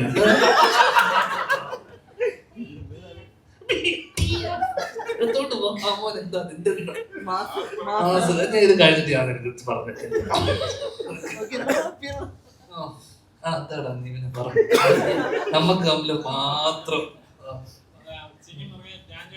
ഇൻഡസ്ട്രിയൽ ആർട്ടിസ്റ്റുകൾ നോക്കുകയാണെങ്കിൽ തന്നെ ഇപ്പൊ വളരെ കുറച്ച് അതിനാണ്. ഇപ്പൊ ധ്യാൻചേട്ടനെ പോലെ കുറച്ച് പേരേ ഉള്ളൂ ഒരു സിനിമ കഥയ്ക്ക് കേട്ടിട്ട് ആൾക്ക് അവസരം കൊടുക്കുക, അല്ലെങ്കിൽ പ്രേക്ഷകരിലേക്ക് എത്തിക്കാനായിട്ട് എടുക്കുന്ന എഫേർട്ട് കുറച്ച് വരാം, ടൈം എടുക്കും. അപ്പം ശരിക്കും ചേട്ടന്റെ സിനിമയിൽ ഈ വർഷം ചേട്ടൻ സംവിധാനം ചെയ്യുന്നുണ്ടെന്ന് പറഞ്ഞത്, അപ്പൊ അതിന്റെ പ്രോസസ്സുകൾ എന്തൊക്കെയായി, അല്ലെങ്കിൽ എന്തുകൊണ്ടാണ് എന്നെ കൊണ്ട് ഇങ്ങനെ ആരെന്നെ വിചാരിച്ചാലും കുഴപ്പമില്ല ചെയ്യുക എന്നുള്ളത് ഒരു കടമയാണെന്നുള്ളത് ചെയ്യുന്നുണ്ട്.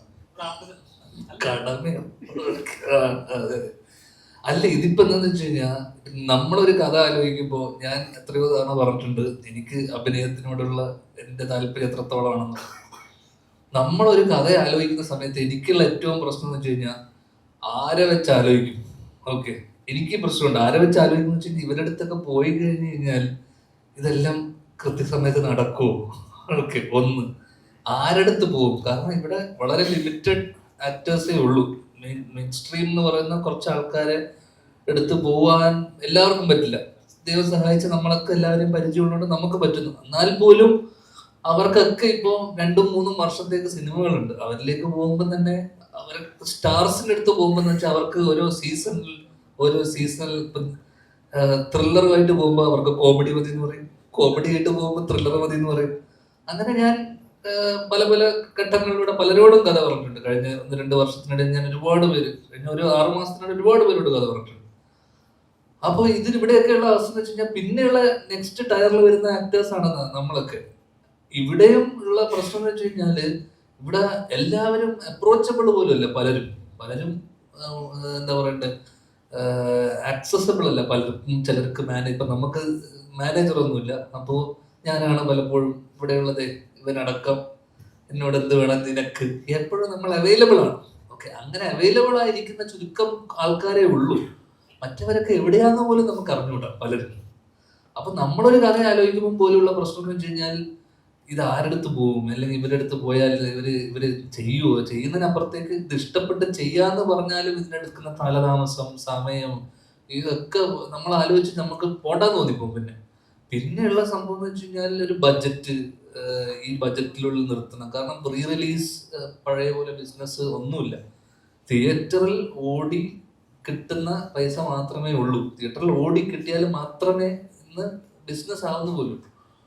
അതും വലിയൊരു ബിസിനസ് ആവുന്നുമില്ല. അപ്പം ചില സിനിമകൾ, ഇപ്പൊ ഈ സിനിമയൊക്കെ സാറ് അത് ഇഷ്ടപ്പെട്ടു, ഇവരുടെ ഒരു കൺവിക്ഷന്റെ പുറത്ത് ഈ പറഞ്ഞ ബിസിനസ് ഒന്നും നോക്കാതെ ആ സിനിമ സംഭവിക്കണം, അല്ലെങ്കിൽ ആ സിനിമ നല്ല സിനിമയാണ്, ആ സിനിമയുടെ പുറത്താണ് ഇൻവെസ്റ്റ് ചെയ്യുന്നത്. ഓക്കെ, ആ കഥയുടെ പുറത്താണ് ഇൻവെസ്റ്റ്മെന്റ്, ആ നടന്റെ ഒന്നുമല്ല. ഈ കഥ നല്ലതാണ്, ഈ സിനിമ സംഭവിക്കണം, ഈ സിനിമ പറഞ്ഞാൽ ഈ സമയത്ത് ഈ സിനിമ പറഞ്ഞാൽ അതിനേക്കാളൊക്കെ ഉപരി ഈ സിനിമ, നമ്മളൊരു സിനിമ ഒരുമിച്ചൊരു സിനിമ ചെയ്യുക എന്നുള്ളതും കൂടെ, ഇങ്ങനെ ഒരു കഥ ചെയ്യുക എന്നുള്ളത്, അതിന്റെ തിയേറ്റർ കളക്ഷനൊക്കെ മുകളിൽ ഇതൊരു ആഗ്രഹവും ഒരു സന്തോഷവും കൂടിയാണ് ഇങ്ങനെ ഒരു സിനിമയൊക്കെ സംഭവിക്കുന്നത്.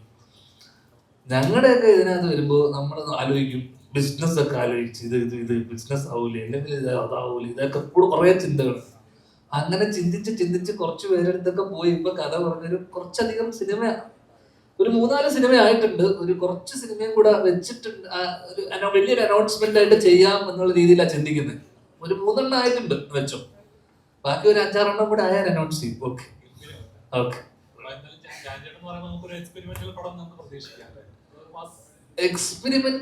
ഞാൻ എക്സ്പെരിമെന്റലിൽ തുടങ്ങാന്ന വിചാരിച്ചേ.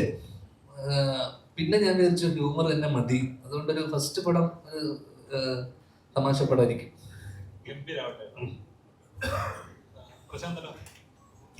ഇപ്പം ഉള്ളൊഴുക്ക് പോലത്തെ ചിത്രങ്ങൾ കാണുന്ന സമയത്ത് ഇപ്പൊ പ്രേക്ഷകൻ ഇപ്പൊ നമുക്ക് റിലേറ്റ് ചെയ്യാൻ പറ്റുന്ന, അല്ലെങ്കിൽ ആ ഒരു കഥാപാത്രം നമുക്ക് പ്രേക്ഷകൻ ഉണ്ടാക്കുന്ന ഒരു ഫിയർ ഉണ്ട്, അല്ലെങ്കിൽ ഒരു ഒരു ഡിസ്കംഫർട്ട് ഉണ്ട്, ആ ഒരു കഥാപാത്രം കൊടുക്കുന്നതാണ്. അതല്ലെങ്കിൽ ഇരിക്കുന്ന പ്രേക്ഷകന്റെ ഒരു പോയിന്റ് ചെയ്യുമ്പോൾ ഉണ്ടാകുന്ന ഒരു ഡിസ്റ്റർബൻസ് എന്ന് പറഞ്ഞാൽ ചെറിയ അതൊരു കഥാപാത്രം ഉണ്ടാക്കുന്ന ഒരു ഡിസ്റ്റർബൻസ്, അത് ചെറിയൊരു കാര്യമല്ല ആർട്ടിസ്റ്റ് കൊടുക്കാന്നുള്ളത്. അതേപോലത്തെ കഥാപാത്രം മിസ് ചെയ്യുന്നുണ്ടോ? മിസ് ചെയ്യുന്നുണ്ടോ? അങ്ങനെ മിസ് ചെയ്യുന്നുണ്ടോ ഫിലോസഫിക്കലാണോ ചോദിക്കുക? കുറച്ചുകൂടെ ഫാക്ട് ബേസ്ഡ് ആണ് പറയാൻ എളുപ്പമുണ്ട്. ഓക്കെ, അങ്ങനെ മിസ് ചെയ്യുന്നു പറയാൻ പറ്റില്ല. നമുക്ക് എല്ലാ കഥാപാത്രങ്ങളും ചെയ്യാൻ പറ്റണം കേട്ടോ. ഇതിനകത്തൊരു ഔട്ട് ആൻഡ് ഔട്ട് കോമഡിയാണ്, ഹ്യൂമർ, എന്താണ് പടത്തിന്റെ ഒരു ഹ്യൂമർ ത്രെഡാണ് ഇതിൽ പോകുന്നത്. അപ്പൊ അതുപോലെ തന്നെ ഞാൻ ഒരു പടം ഇപ്പം ചെയ്തിട്ടുണ്ട് ഭയങ്കര ഡാർക്ക് വില്ലനായിട്ട്. അപ്പൊ ആ മിസ്സിങ് ചിലപ്പോ ആ പടം അതെ.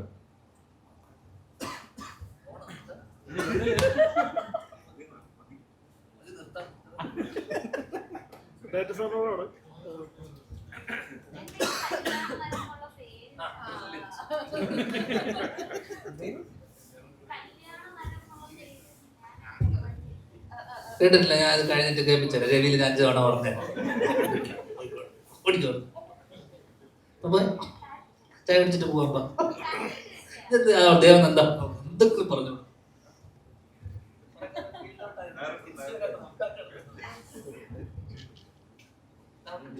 ഞാൻ അല്ല സിനിമയ്ക്ക് പേരിട്ടത്. അതുകൊണ്ട് എനിക്ക് തോന്നുന്നു ഡയറക്ടർ സാറിനും എല്ലാവർക്കും ഒരു വിഷൻ ഉണ്ടാക്കും. പിന്നെ നിങ്ങൾക്ക് എല്ലാവർക്കും അറിയായിരിക്കുമല്ലോ, ആ പേരിന്ന് നമുക്ക് കുറെ കാര്യങ്ങൾ മനസ്സിലാകും. അത് എനിക്ക് തോന്നുന്നു മൂവിയായിട്ട് ഭയങ്കര ആപ്റ്റ് ആയിട്ടുള്ളൊരു ടൈറ്റിലാണ് അത്. ഇപ്പം എല്ലാവരും അത്രയും മൂവിനെ കുറിച്ച് അത്ര ബ്രേക്ക് ചെയ്ത് പറഞ്ഞിട്ടില്ല, അതുകൊണ്ട് ഒത്തിരി എനിക്ക് പറഞ്ഞുതരാൻ പറ്റില്ല. പക്ഷെ ആ ഒരു പേരിന് നമുക്ക് കുറെ കാര്യങ്ങൾ മനസ്സിലാവുന്നതായിരിക്കും മൂവിനെ കുറിച്ച്. ഇപ്പൊ കല്യാണ മരം എന്ന് കേൾക്കുമ്പോൾ തന്നെ അറിയായിരിക്കും ഒരു മരം. ആ മരം ഞങ്ങളുടെ ഒരു കഥയുടെ ഭാഗമാണ്. അതിന് എത്ര ഇമ്പോർട്ടൻസ് ഉണ്ട്, അല്ലെങ്കിൽ അതായിട്ട് ഏതൊക്കെ ക്യാരക്ടേഴ്സ് റിലേറ്റഡ് ആണെന്നുള്ളത് ഇനി സിനിമ കാണുമ്പോഴേ മനസ്സിലാകത്തുള്ളൂ.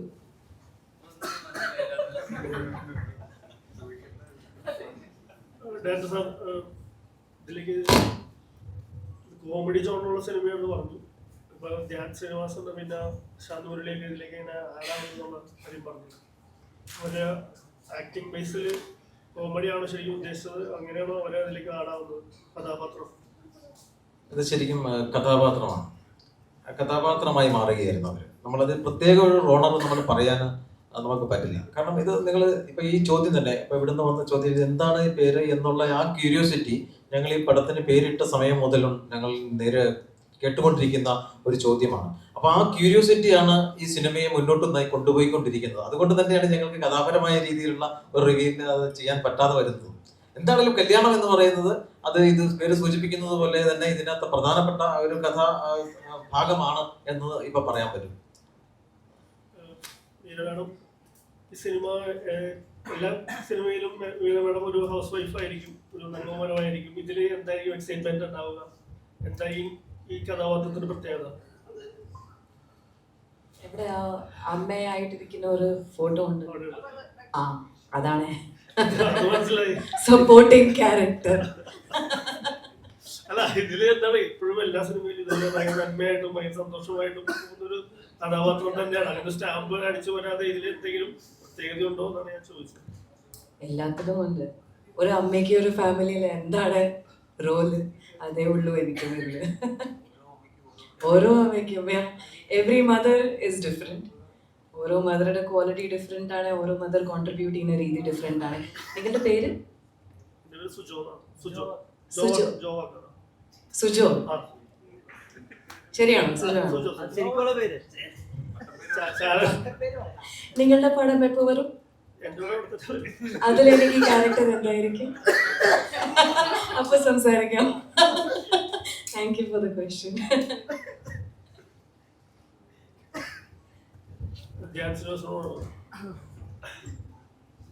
അച്ഛൻ പറഞ്ഞ അച്ഛൻ എഴുതിയ പല കഥാപാത്രങ്ങളുടെയും സിനിമാ ഡയലോഗുകളുടെയും ഇപ്പോൾ വന്ന സാഹചര്യത്തിൽ ലോകത്തിൽ എവിടെയായാലും മനുഷ്യന്റെ കാര്യം ഒരേപോലെയാണെന്നുള്ള ഡയലോഗുകളും പലതും ഇപ്പോൾ വരുന്നുണ്ട്. അതേപോലത്തെ ഉള്ള ഡയലോഗുകളൊക്കെ എഴുതാൻ സാധിക്കുമോ?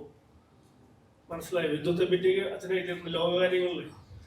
അച്ഛൻ എഴുതി ഞാൻ എഴുതാൻ പോകുന്ന നീ നോയിക്കോ. അല്ല അങ്ങനെയുള്ള എന്താ പറയാ സാമൂഹ്യ പ്രതിബദ്ധതയുള്ള പല ഡയലോഗുകളും വരാൻ പോകുന്ന കാര്യങ്ങളിലൊക്കെ എഴുതാൻ ദീർഘവീക്ഷണമുള്ള ആളാണോ ധ്യാൻ ശ്രീനിവാസൻ? എന്ത് ചോദ്യം ഇത്? നീ ഈ ചോദ്യം ചോദിക്കുന്നെന്ന് എനിക്ക് ഉറപ്പാണ്. അത്ര ദീർഘവീക്ഷണമുണ്ട് എനിക്ക്. അതാണ് നീ എന്താ ഇത് വൈകിപ്പോയെന്നുള്ളത് അല്ലേ?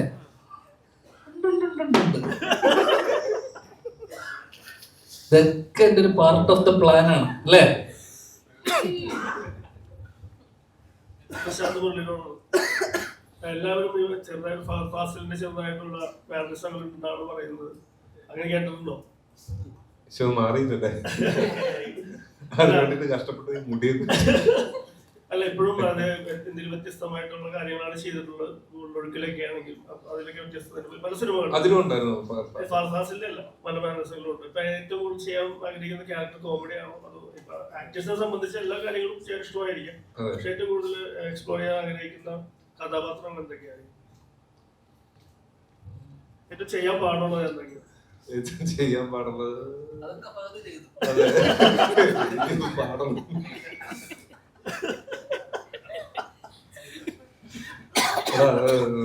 കിട്ടുന്ന കഥാപാത്രങ്ങളൊക്കെ മനോഹര അല്ലേ? എന്താണ് ഉത്തരം പറയുന്നത്?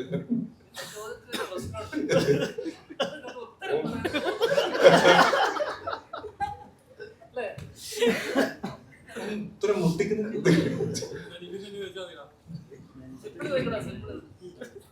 ധ്യാൻ ശ്രീനിവാസന് ഇഷ്ടപ്പെട്ട കോമഡി അല്ലാതെ കോമഡി തന്നെയാണ് ഏറ്റവും കൂടുതൽ ഈസി ആയിട്ട് ചെയ്യാൻ പറ്റുന്ന കഥാപാത്രം അല്ലെങ്കിൽ ബുദ്ധിമുട്ട്? ഞാൻ എന്ത് ചെയ്യും? നീ ആദ്യമായിട്ടാണ് ഇങ്ങനെ നമ്മളൊരു പ്രസന്റ് ചെയ്യുന്നത്. എന്നെ അറിയില്ലേ നിങ്ങൾക്ക്? ലാൽ സാർ പറഞ്ഞ പോലെ നീ ഇത്രയും വർഷമായി നിങ്ങളിൽ ഒരാളായി ഞാൻ ഇത്ര അറിഞ്ഞില്ലേ? ഇനി എന്താ വേണ്ട അറിയുന്നത്? വിഷ്ണു വിഷ്ണു മിസ് ചെയ്യുന്ന ഞാൻ തിരിച്ചു വരൂ. മൂവി വേൾഡിലേക്ക് തിരിച്ചു വരുന്നു. അങ്ങനെ മടങ്ങി വരൂ. ജൈത്രയാത്ര അവസാനിച്ച് ഏഷ്യാനെറ്റിലെ ന്യൂസിലെ ജൈത്രയാത്ര കഴിഞ്ഞത് ഇതാ വരുന്നു. ധ്യാൻ ചേട്ടാ, ആ വിനീതേട്ടന് ധ്യാൻ ചേട്ടനോടെയും ശ്രീനിവാസൻ ചേട്ടന്റെ പേരിൽ ഒരു പ്രൊഡക്ഷൻ കമ്പനി സ്റ്റാർട്ട് ചെയ്യുന്നു. യങ് ടാലന്റിന് വേണ്ടി ഒരുപാട് ഓപ്പർച്യൂണിറ്റീസ്. ആ ടാലന്റ് നീ ആണെന്നാണ് ഒരിക്കലും നേരത്തെ കുറെ സ്റ്റോറീസ് ലൈനപ്പ് ചെയ്തിട്ടുണ്ടെന്ന് പറഞ്ഞു. അപ്പൊ യങ് ടാലന്റ്സിനെ ഹണ്ട് ചെയ്യുന്ന പ്രൊസീജിയേഴ്സ് വേട്ടയാടി കൊല്ലും. ഞാനും ചേട്ടനും അല്ലാതെ ഇവിടെ വേറെ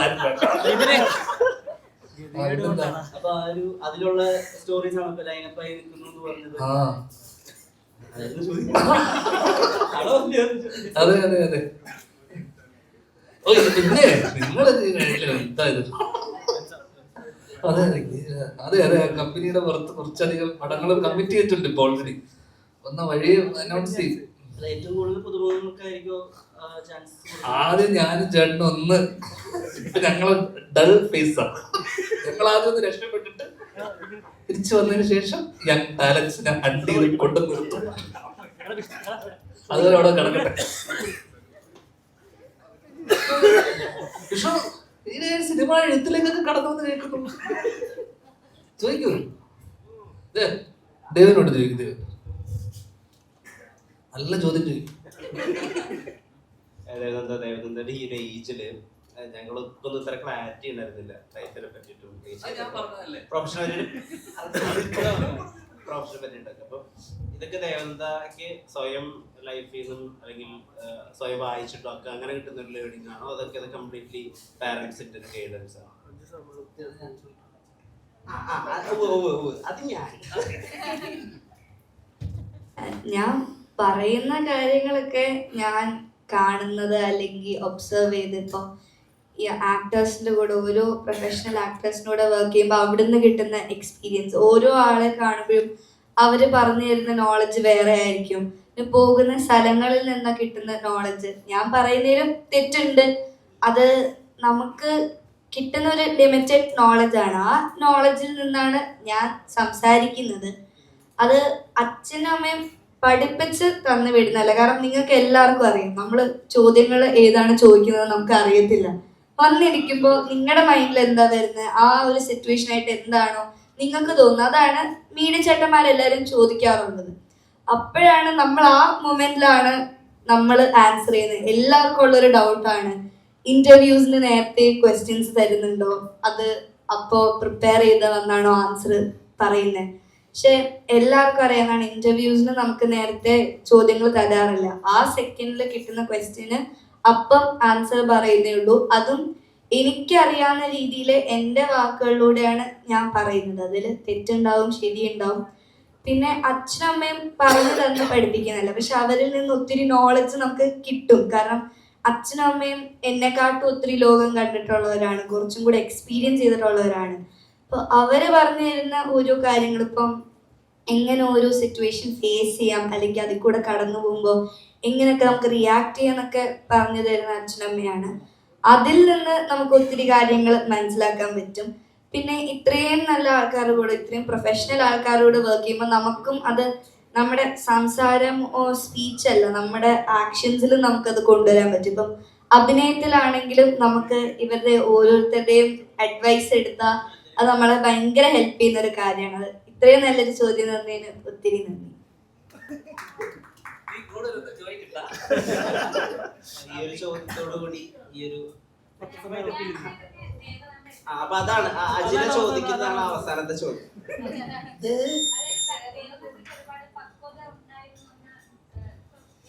നിനക്ക് ഇല്ലാത്തതും ദേവനന്ദനുള്ളതും.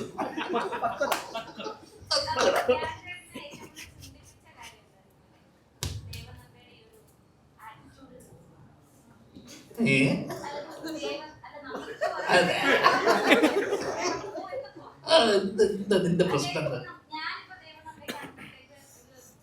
അയ്യോ ദേവനന്ദ, അയ്യോ എനിക്ക് അയ്യോ ദേവ നന്ദി.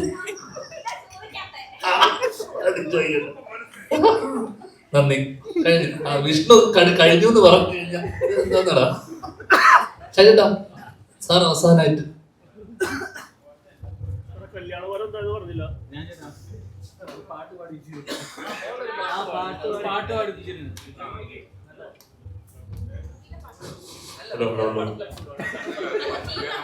റിലീസ് ആയിട്ട് പടത്തിൽ പാട്ട് ഞങ്ങൾ എടുത്തു രാവിലെ. ഇത് ഓൾറെഡി എടുത്തു. നിങ്ങൾ മരുന്ന് പ്രസ് മീറ്റ് കഴിഞ്ഞു. അതെ, ഒന്ന് കഴിഞ്ഞു രാവിലെ. ഞാനപ്പോ ഒരു പഴയ മലയാളം പാട്ട് പാടാം. പൊന്നിൽ കൊളിച്ചു നിന്നു ചന്ദ്രികാവസന്തം ഗന്ധർവനായകന്റെ മന്ത്രവീണ പോലെ നിന്നെ കുറിച്ചു ഞാൻ പാടുമീ രാത്രിയിൽ ശ്രുതി ചേർന്നു മൗനം അതു നിന്മന്ദഹാസമായി പ്രിയതോഴി പൊന്നിൽ കൊളിച്ചു നിന്നു ചന്ദ്രികാവസന്തം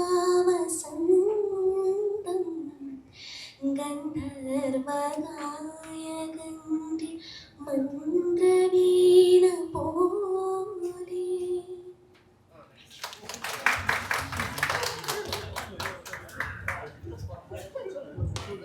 ധ്യാൻ ചേട്ടനോടൊരു പാട്ട്